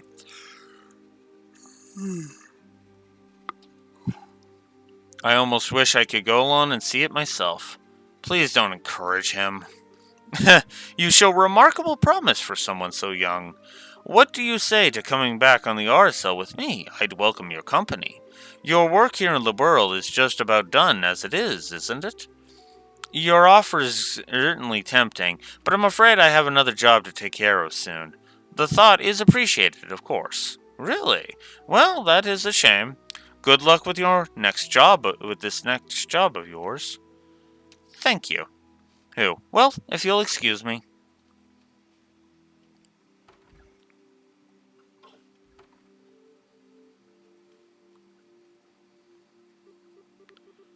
So that is second Secretary Elector Arundel?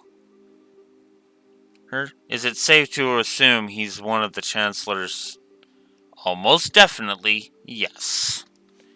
Allow me to correct you, Olivier. Yeah, he's one of the Ironbloods. He came through Hakan Gate on foot and took up his new position at the embassy a month ago. And right around the same time, we headed to the Liber Arc aboard the Arcel at that. There's no way that could possibly be a coincidence. No, it couldn't.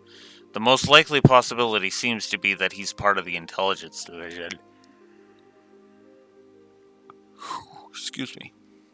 Are you sure not doing anything regarding him at all this time was a good idea? Oh, absolutely. We needed some way to find out what the Chancellor was up to, after all. We'll probably get some kind of reaction from the Chancellor through his reports at some point. Probably in about 2 weeks when the Chancellor's tour has finished. You'd planned that far ahead all along, had you? Well, in that case, I'll be sure that we're ready. I'll be counting on you, love. Oh, something the matter? Not really, it's just that the moon has come out. And what a beautiful full moon it is.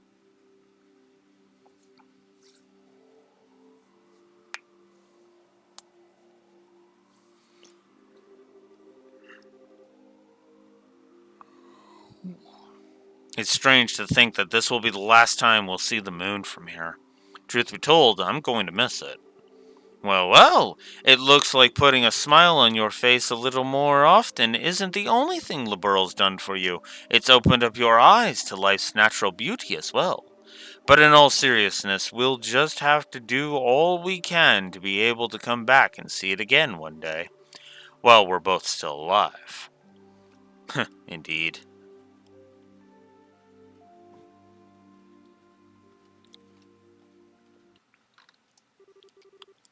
The next morning,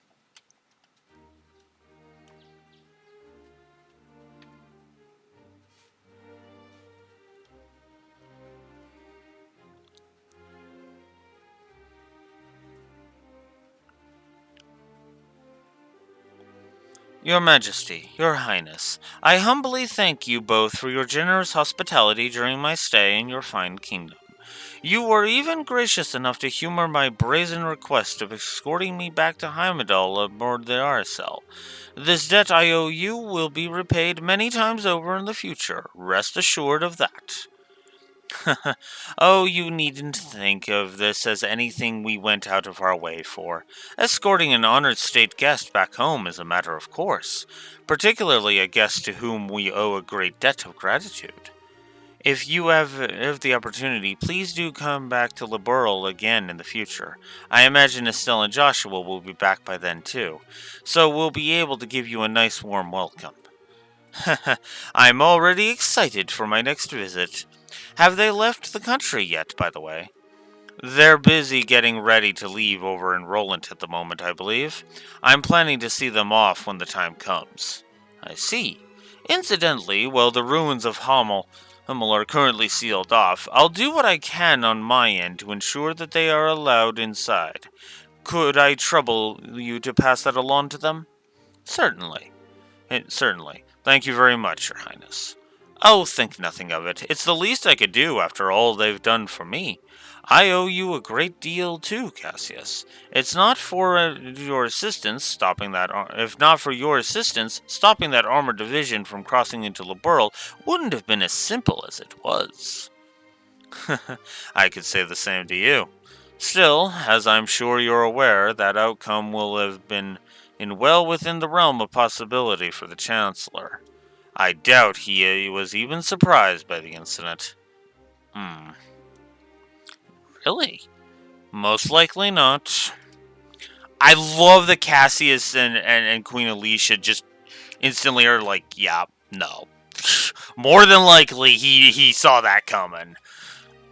Erebonia had nothing at all to gain from using that situation to occupy Liberl. Certainly not to the extent that it would be worth going out of their way to develop inefficient steam tanks. Excuse me. Ooh.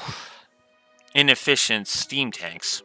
The only reason I can see for him doing that, what he did, was as a show of power to surrounding nations, a statement that even without orbital power, Erebonia's army could still act. I indeed suspect that was his true aim all along. Goodness. So you did notice. The orbital shutdown phenomenon was a complete unknown to the rest of the continent. Perhaps it might never occur again, but there's always the chance it might, whether it's here or somewhere else entirely. Come on. And stop that, buddy. I hear the Empire only built a relatively small number of those tanks in all, too. Certainly not enough to launch a full-scale invasion. By the sounds of it, they were just put together in Reinford's factories using parts intended for standard orbital tanks. As it stands, the know-how to put together tanks like that only exists within the Empire. And in these unpredictable times, no other nation has the time or resources to try and develop extremely inefficient steam-powered weaponry. In a sense, because of what just happened, the Imperial Army's effect as a deterrent is even greater than ever. He's using war as a diplomatic tool, and very efficiently and effectively at that. None of this had even occurred to me. I have a long way to go before I'm fit to be the ruler of this country. Don't beat yourself up too much about it. He's no ordinary foe, even for the most hardened of veterans. And trust me when I say this, that's no exaggeration. The Chancellor always seems to be thinking several steps ahead of the rest of the world. It's impressive, no matter what we may think of his actual ideas.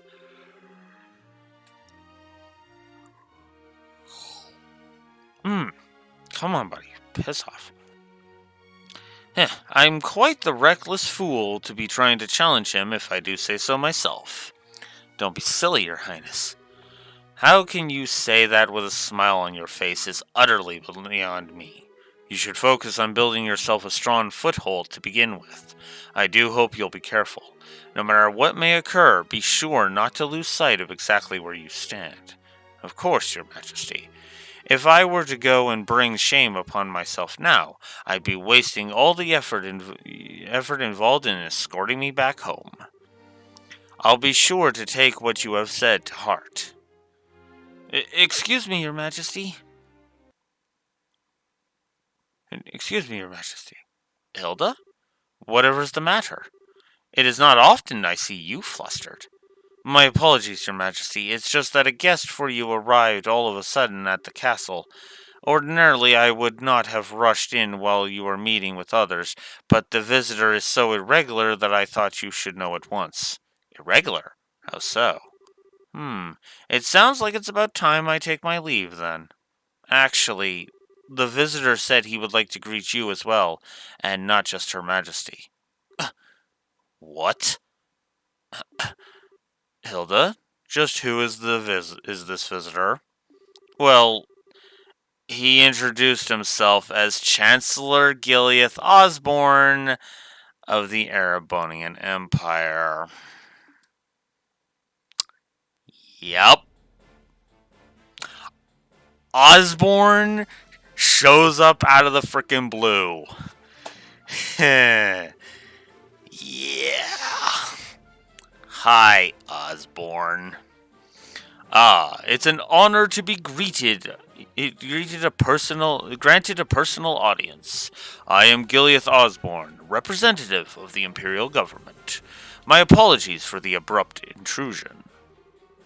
So you are Chancellor Osborne. And Claudia is just immediately intimidated, which is not a slight against Claudia. Trust me. He's dangerous. Holy shiznit is he dangerous. And it's a pleasure to see you again as well, Your Highness. It's been a year since we last met, has it not? I hope these passing months have been seeing you well. Yes, a year sounds about right. Still, well, I hope you'll forgive me for asking. Just what did prompt someone of your stature to appear at the castle without warning? I'd very much like to hear your side of the story. My apologies, Your Highness. You see, these past few days I've been touring Eastern Erebonia on routine inspections. It's been going very smoothly, more so than I had initially anticipated. I had enough free time in my schedule to pay a cordial visit. Oh my, is that so? Naturally, I would have preferred to come here while the crisis was still unfolding, like you yourself did, Your Highness. Unfortunately, the confusion in southern Erebonia was simply too pressing a matter. I had no choice but to deal with that first. This was the first chance that presented itself to come here and meet directly with Her Majesty, so I acted with the utmost expediency. I hope you'll forgive my lack of proper decorum in failing to give advance notice of my arrival. That does make sense, at least. Regardless, please don't concern yourself with me. No doubt you wish to offer your greetings to Her Majesty. My thanks, Your Highness.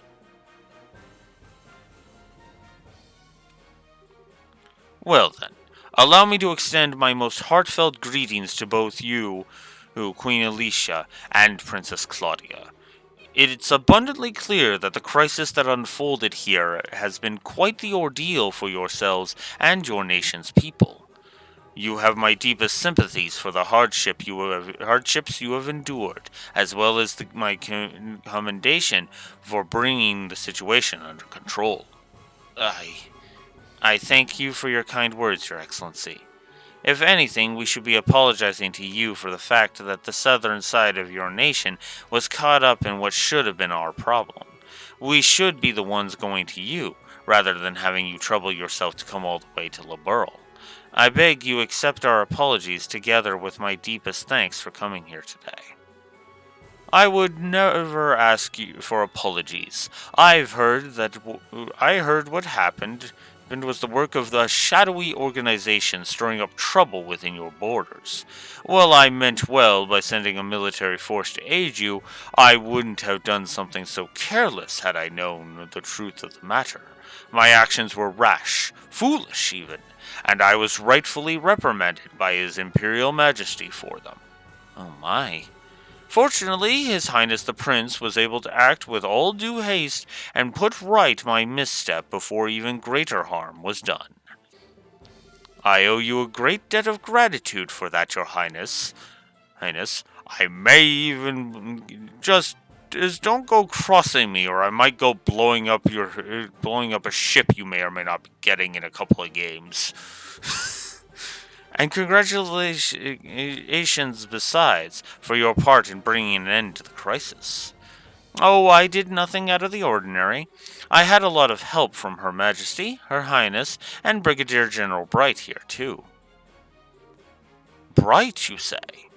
It's a pleasure to meet you, Your Excellency. I am Cassius Bright, a Brigadier General in the Liberalian Royal Army. Aha, the pleasure is all mine, I assure you. Your name is rather well known even in the Empire. Not as much as yours is known here in Liberl, I would imagine. It's an honor to be able to speak with you in person. It's certainly a surprise to be able to, though. Coming here on a whim can't have been easy for a man as busy as yourself. It sounds as though I may have underestimated just how capable you truly are. Not at all. I was greatly impressed to see the Royal Army's effectiveness in dealing with the tumult here. Your forces have proven powerful, yet flexible, capable of dealing with emergencies ably and decisively.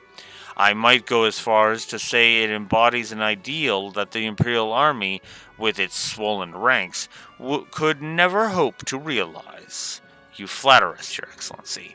For your part, I hear you were responsible for the establishment of the Imperial Army's famed intelligence division. Our army is in desperate need of a new one and of its own, so I find myself quite envious. It almost sounds as though the two of us each want what the other has.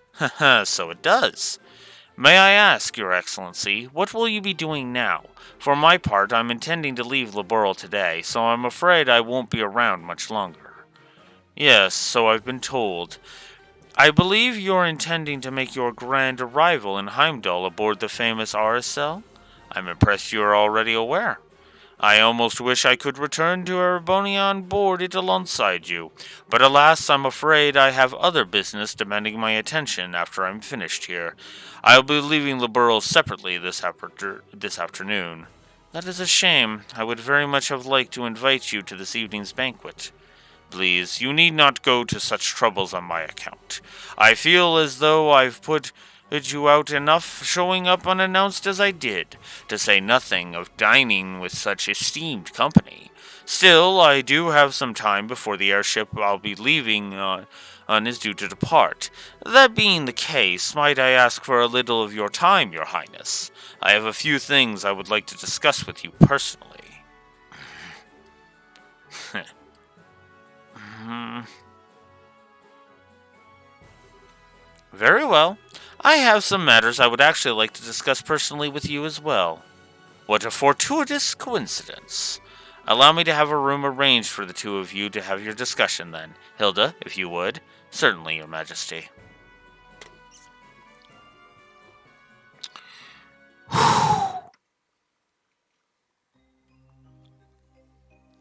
Yeah, this is already intense and I love it. Love it. Ah, yeah. Okay. I'm going to go get a drink. I am going to be right back.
Okay. It's obvious that Her Majesty is quite the tea fancier, if this blend is anything to go by. The fragrance, the temperature, the taste, I'd be hard pressed to find fault with any of it. I've always been more of a coffee man myself, but I have no doubt that I'd be content with a cup of this at my desk each morning. As much as I agree with you, I don't believe we're here to talk about beverages. So, shall we get right to the point? Wait, what did you want to discuss with me? I see your sojourn in Liberl has proven most fruitful. Pardon? When we last spoke, you struck me as a bright, flexible young man, and no doubt you still are. But now I see you in a resilient inner strength. Hey, I see you in a resilient inner strength girding in those aspects. I am sure His Majesty will be most delighted with your personal development. Meanwhile, I see you're the same fearless man I've always known you to be. More so, even, that crushing aura about you seems to have only grown with time. It is as if you feed on the resentment of those who live in the territories you annex. Such harsh words, Your Highness. Personally, I prefer the term political unification. Annex can carry such negative connotations, you know. And yet it's fitting for what you do.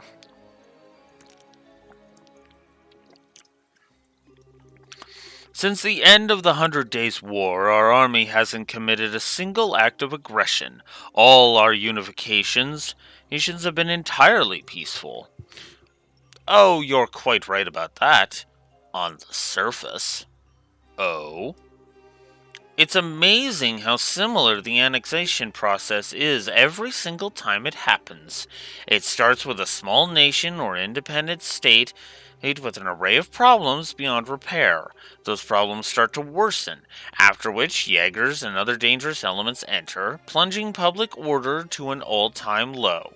Desperate for a solution, the local government requests the help of the Imperial Army. Before they know it, they're part of the Empire. Well, it's not as though I can deny what you're saying. Each instance does have certain commonalities. Still, it's to be expected, an inevitable consequence of the age of unchecked growth and progress in which we live. The Imperial Army is simply acting in the Empire's best interests, helping to stabilize our neighbors for the good of the Empire. And it's understandable that they would. I do find myself rather curious why Intelligence Division members are going to such nations with such peculiar frequency. Well, before the problems I described worsen. It described worsen, no less.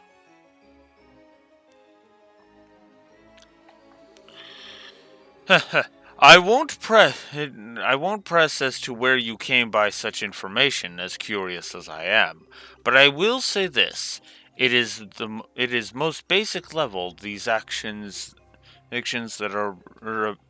But I will say this: at its most basic level, these actions are about risk management. It's because we've been acting to minimize such risks beforehand that the Army has been able to successfully quell each problem in turn. With the small price of earning the disdain of the people in those nations at an increased risk of terrorism in exchange. To tell you the truth, I'm rather astounded that you had the courage to come here to Liberl all on your own to begin with. After all, you've made yourself the biggest target for terrorists in all of Erebonia. Your concern is touching, Your Highness. I would ask that you not trouble yourself with my safety. I employ some very skilled subordinates tasked primarily with eliminating the risk of terrorist attacks against me. Really now? That Lecter is one of those, I assume? A rather peculiar fellow, isn't he? But a very useful one all the same. Working out the scheduling for this trip and taking all the necessary precautions to ward off terrorist threats were both his doing. And thanks to his commendable efforts, I can depart for Crossbell free from worries as soon as I'm finished with my business here.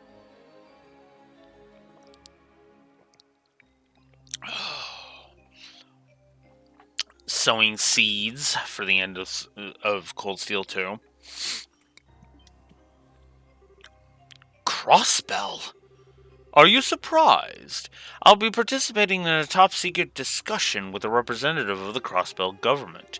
Recently, a large amount of funding has been flowing into the country through Republican channels, putting our allies on the defensive. I'd always meant to visit at some point, and this seemed like the perfect opportunity. Are you out of your mind? Crossbell is full of enemies and different factions at each other's throats. I hear it's now even a hotbed for terrorists and criminal organizations because of its position as a buffer state. Does that really sound like a place the Erebonian Chancellor should be going even on an unofficial visit? I'm surprised to hear you're advocating caution in the face of potential danger, Your Highness. After all, it was you who flew onto an ancient city, at great risk to your own safety, and returned unharmed after surveying it. Compared to such rousing risk-taking, my visit to Crossbell will be child's play. As I'm sure you're aware, you're regarded as something of a hero back in Erebonia now. Ah, to see a hero make a grand return befitting of his newly minted legend, and aboard the famous Arcel, no less. As naturally, our hero has also taken the time to ensure that every well known newspaper and magazine are aware of his homecoming, too. Oh, I have no doubts that your triumphant arrival will be every bit as glorious as it has played out in your imaginings, your highness. Ugh. Yeah, if I need to sum up,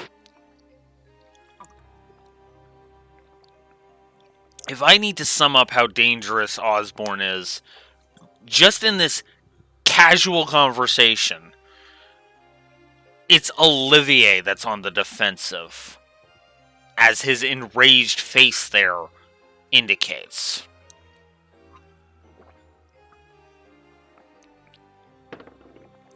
Yeah. Do be sure to capitalize on this chance as best as you can to build yourself a firm foothold. I expect great things from you after all.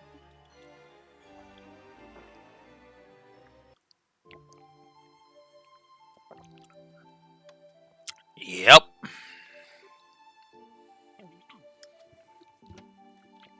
Okay. First and foremost, where's Olivier's positives? I need to up them.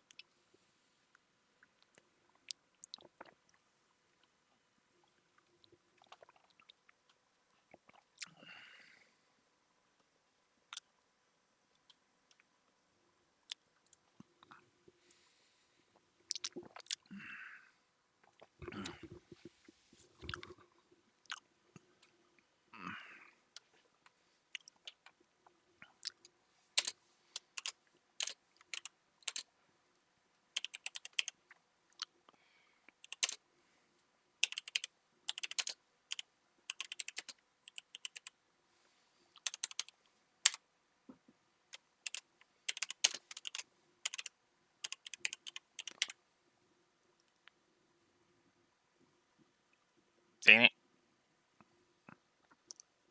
Get out of there. There we go. So we're going to up Olivier's to 2, and then we are going to give Chancellor Osborne.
Whoops.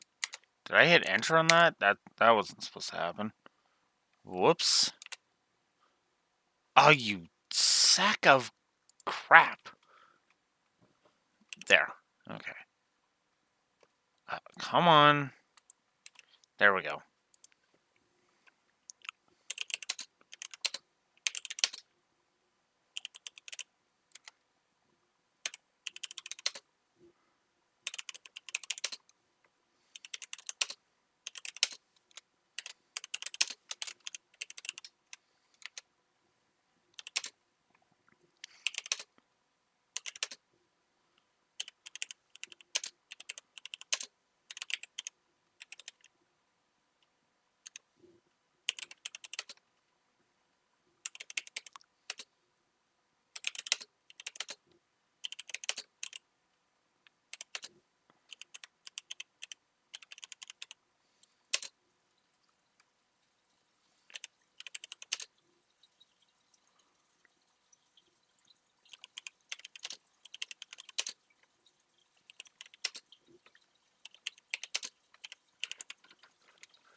Olivier's plus is up to 2. Osborne. I really don't feel like I need to explain myself on that one. Because, it's Osborne, right? Huh?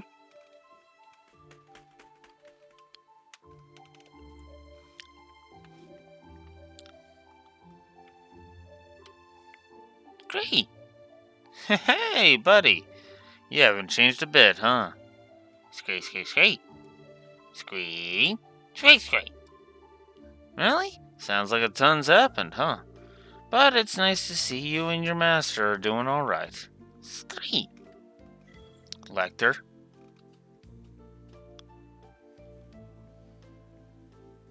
What? You don't like me talking to Bird? Forget. Well, good day to you, your highness. I pray I'm not causing any trouble by taking a tour of the castle like this. The view from this terrace this certainly is beautiful, isn't it? What happened to you, Lecter? How did you end up working for Chancellor Osborne? I'm sorry, I haven't the faintest idea of what you mean. Are you perchance mistaking me for someone else?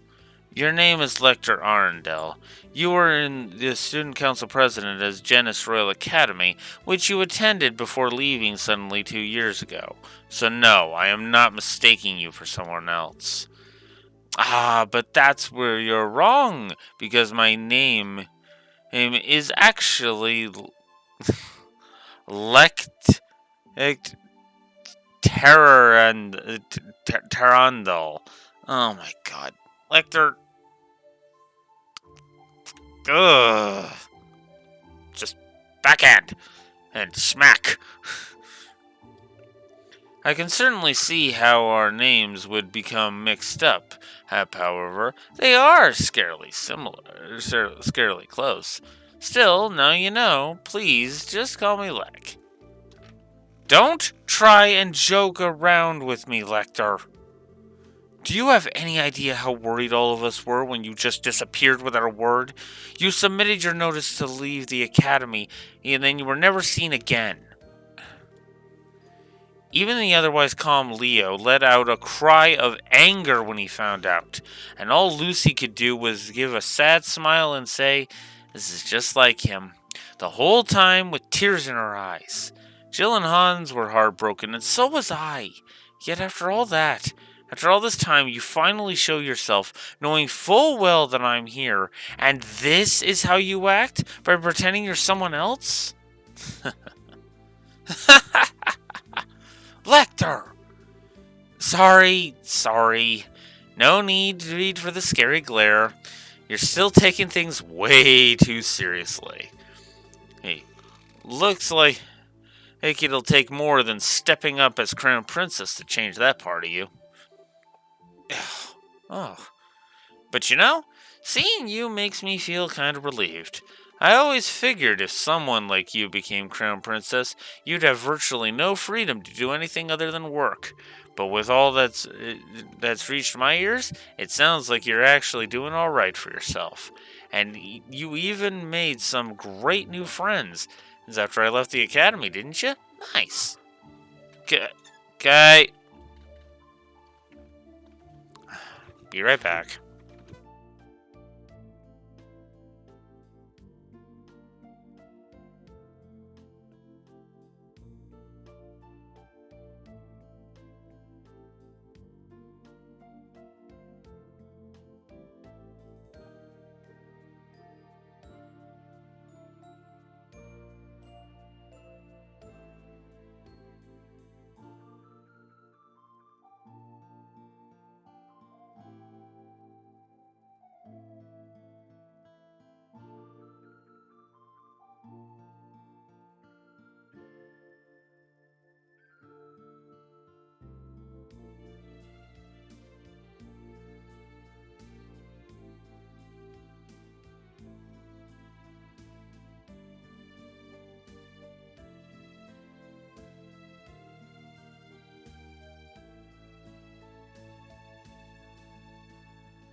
Make sure I can be heard. There we go. Nonetheless, as it's thanks to you that I was able to change it all. You were the one who gave me the first push in the right direction. I never got the chance to thank you properly after you left, but all this time I've always been grateful to you. Well, consider me honored. Do I get a kiss in return? And you do not. Love that.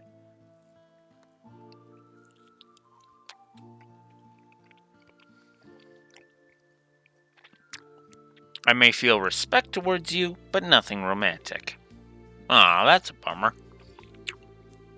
There was me, all taken in by how pretty you'd become, wondering if this could be the start of something downright magical. And then what happens instead? My dreams of romance and sweet smooches are crushed as to nothing before they can even begin. I know you don't mean a word of that, you know. Oh, you're looking very sharp yourself, though. It's surprising to see. Every time I've seen you before today, it was in the heavily frayed uniform worn in the most sloppy way imaginable. I think you'll find I was merely making a fashion statement. Wait a minute.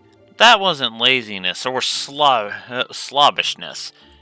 Every part of it was carefully calculated and considered to have maximum effect. The scary thing is, I actually believe you. You always seemed as if you cared for nothing but having fun and causing trouble. But then, when it came down to it, which you were wise beyond your years. And I've finally seen part of the reason behind that today. I'll ask you again, Lecter. How did you end up working for Chancellor Osborne like this? Just what happened to you between you submitting your notice to leave the Academy and now?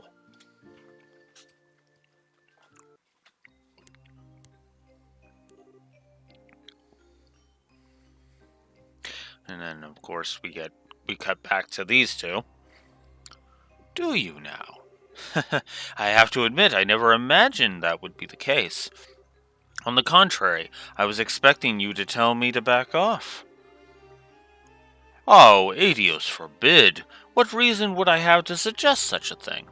After all, at the end of the day, our positions are functionally the same.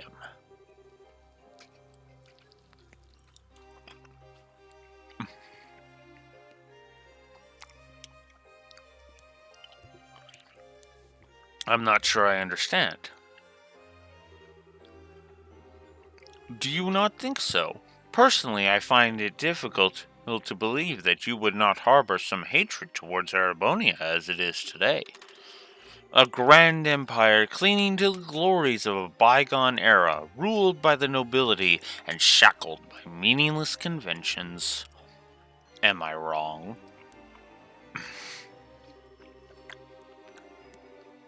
People call me the Blood and Iron Chancellor, as though I hold the whole of Erebonia in the palm of my hand. But in reality, my position is far more tenuous. I have supporters and allies in the capital, certainly, but outside its walls, the nobility holds far more sway than any of them. And while it is true that I hold a great amount of power in the form of the Imperial Army, even then, I only truly command around 70% of it. The remainder is loyal to the nobility, who also maintain their own private armies, with those factored in my advantage shrinks substantially. So you see, I'm still very much in the midst of a battle to truly exert control. which is why you're building railways all over the country to expand your area of influence. And you've been annexing new territory and you've been annexing new territory to that same end. As I've long thought, you clearly understand me better than anyone else. That is why I'll say this once again. Work with me, Your Highness. With your support, our nation will be able to bring about real reform faster than ever. The noble faction, bloated with its centuries of decadence, can be stopped before they even have the chance to unify against us. Surely that's what you desire more than anything. Let me ask you a simple question, Chancellor. What connection do you have with Ouroboros? I'm afraid I'm not quite sure what you're asking. I will say this, however. I am a firm believer in using every resource at my disposal in the name of achieving reform. That it is the way I believe in handling politics. I see.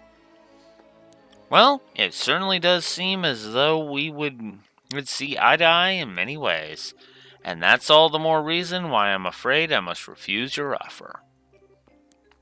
Is that so? Yes, I find it difficult to like the rotten noble faction that exists in the Empire. Or perhaps you're right that hate is the more appropriate word. But my feelings of fear towards your methods are far greater than my feelings of hatred towards the nobles. What you seem to be doing is trying to compel Erebonians with a delusive utopia, to whip them into an enthusiastic frenzy. No doubt by successfully convincing the people, the old guard will fall into the metaphorical firestorm created. And yet by then, the gears will have already begun turning.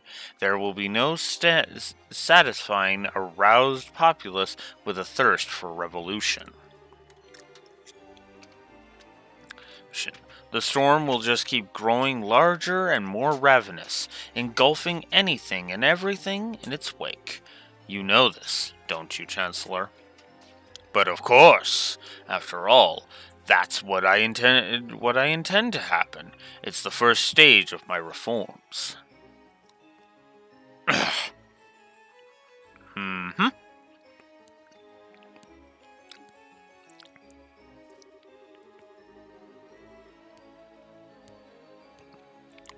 I'd be more than happy to share further details with you if you were to decide to work with me, Your Highness. In the meantime, I wish you well in strengthening your foothold back in the Empire. Of course, if that's your intention, you'll find it a necessity to work with those nobles you so despise. You truly do see through everything, don't you? Well, that sounds like the noon bell. The airship should be arriving shortly. Which means it's time for me to take my leave, I'm afraid. I look forward to seeing you again in the capital in 2 weeks' time.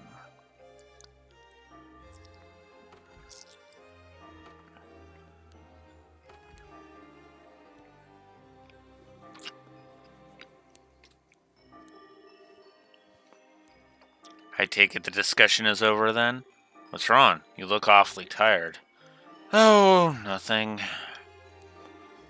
I'm just feeling awed and new at what a monster I've decided to pick a fight with.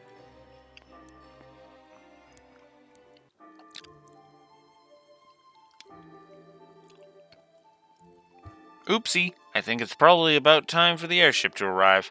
I'm gonna have to stop you there and get going. What? See ya, Zeeg. Next time I see you, I'll bring you some Erebonian salami as a souvenir, okay? Scree! Wait! Are you planning to just disappear without telling me anything a second time? Oh, got an important question for you. Did you fall in love with someone while I was away? Hit the nail on the head, huh? Aw, that's so cute. First love, right? How's that feel? Heart all aflutter one minute and end of the world the next? Don't you dare start teasing me.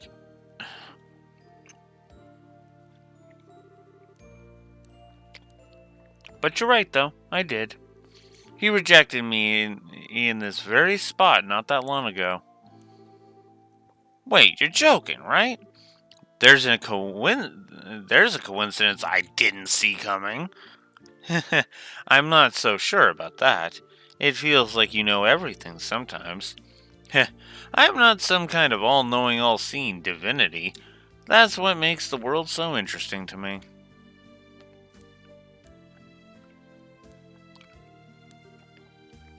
Oh, I'm happy for you, Chloe.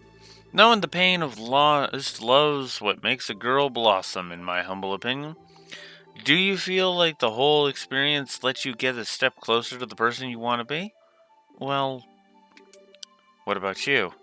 Do you feel you're getting closer to becoming the person you want to be? By being by the Chancellor's side? Hmm. Kinda hard to do that when I don't have a person I want to be to begin with. I'm just sticking with him because it feels like it'll be fun, that's all. I've been doing it since before I joined the academy, in fact. You have? That prince is proving surprisingly capable. Oh, but he's still isn't a match for the Chancellor.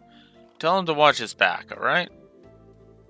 Hey, so that he doesn't get swallowed up by that monster after he gets tired of dancing.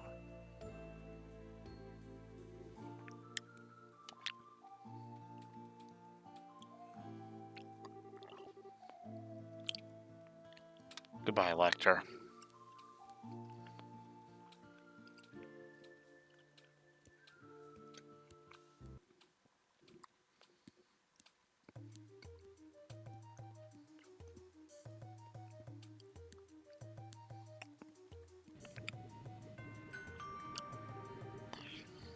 Thank you all for waiting. The Calabria International Airliner, bound for the Principality of Ramafira, will be departing momentarily. Please mind your footing when boarding.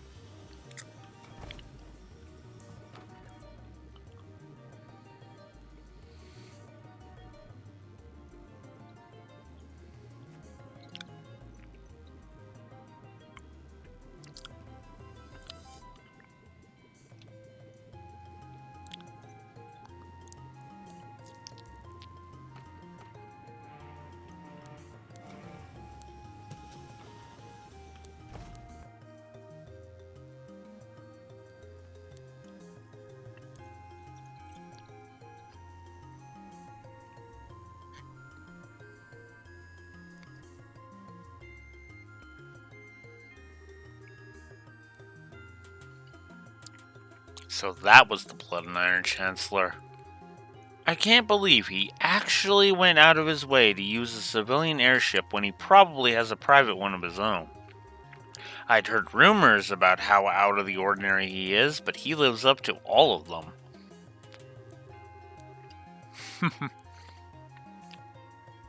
He keeps me on my toes, to put it playfully enough. Him aside, thanks for coming all this way to see me off, Shara. I was lucky I just happened to have business here at the right time. It feels like this is going to be the last chance we get to see one another for a while after all. Rather unfortunate, as my dream is and always was to live away my days in the lap of luxury, surrounded by women as beautiful as you. Well, good luck with that.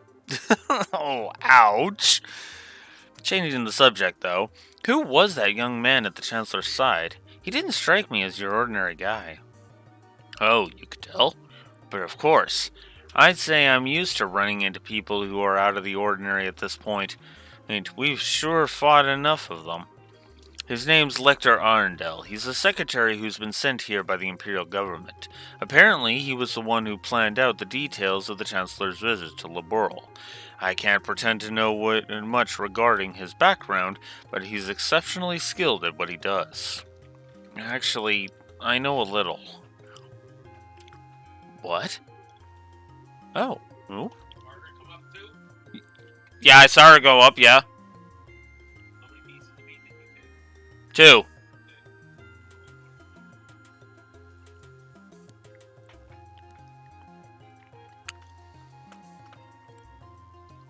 Is that true? Yes. Explain.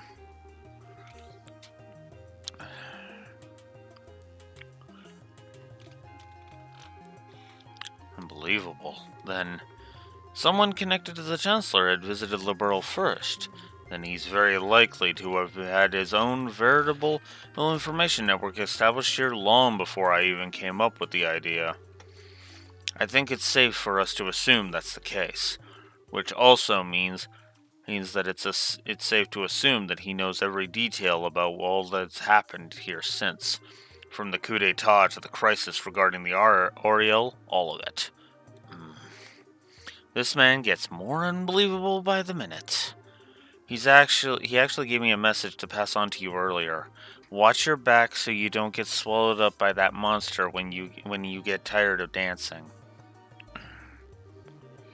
He sure knows how to sting where it hurts, doesn't he? I feel like I can see a whole new world of pleasure opening up before my eyes. He should know better. Getting outdone at every turn like this is really not my style. What do you mean? Captain Schwartz, I have a little favor I'd like to ask, as for when we're in the air.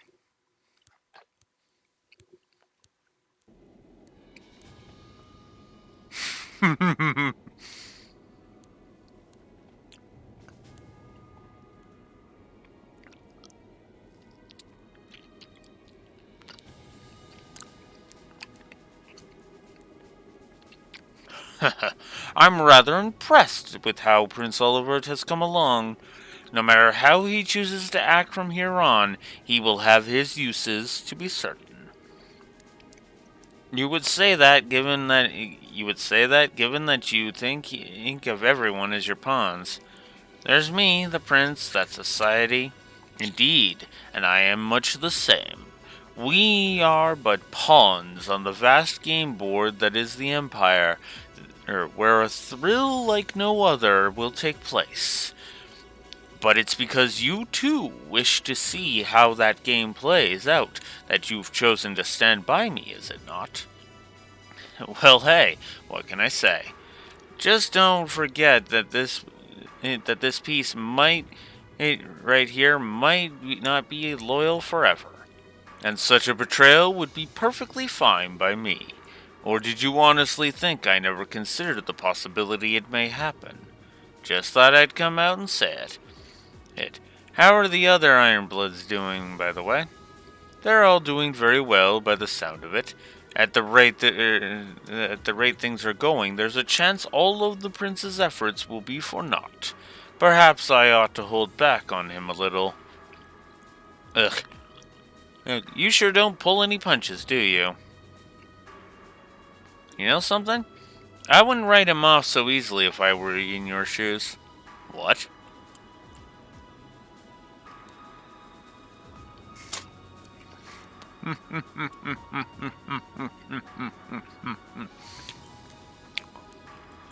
What?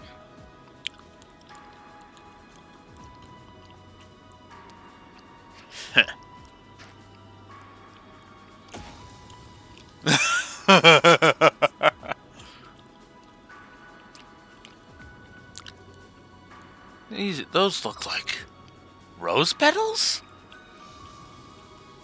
If you look out the windows on the right-hand side into the airship, you will see the... Now, we have been informed that on its way to the Imperial capital, Prince Arlord of the Erebonian Empire on board. You will also be given a message to relay to the passengers on board today.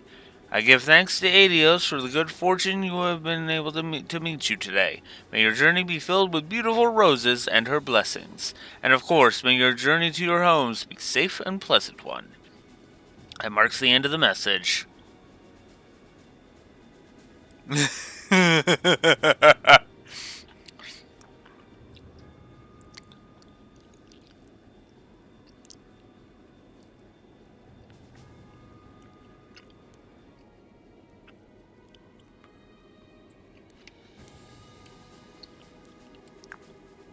I never thought there was a bigger dumbass in this world than me, and yet here we are.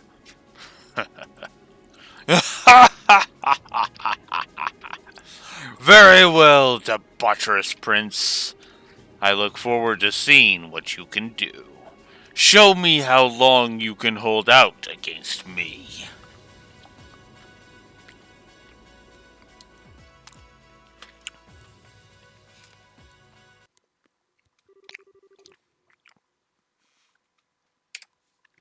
Fuck the hell yes.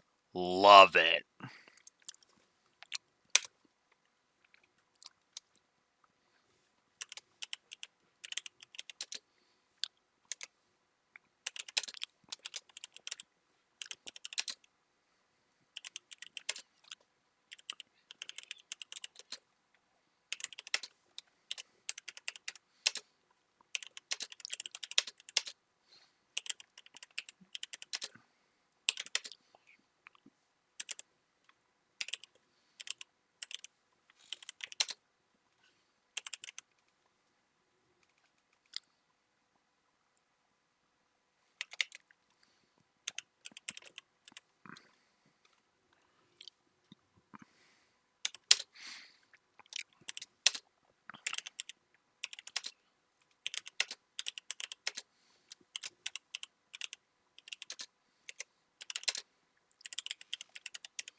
Hell yeah.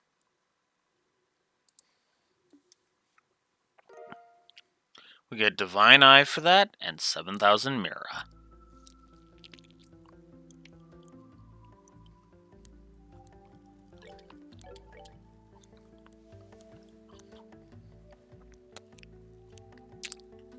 So all 8 of the star doors that we've discovered are done. All but one of those sun doors we've discovered is done. And all the moon doors we've discovered is done. So we have 2 more moon doors. I believe that's 9, 10, 11, 12, 13, 14, 15. So we have 7 more star doors to find, and 1 more sun door. Which means we have 2 more sun doors to clear.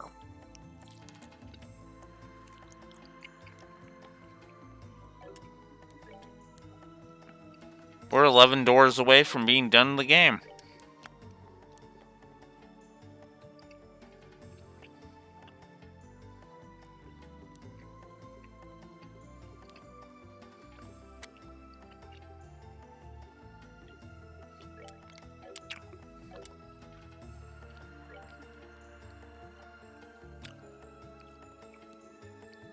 Not gonna lie, I like this.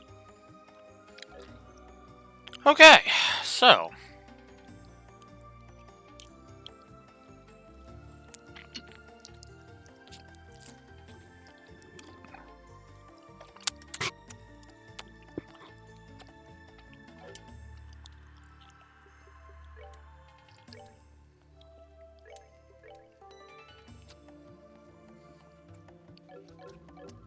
tomorrow, 10 a.m. Central Standard Time, we're gonna move on finally to the 6th plane. And finally, start moving on. We're trying to get down to the wire, guys.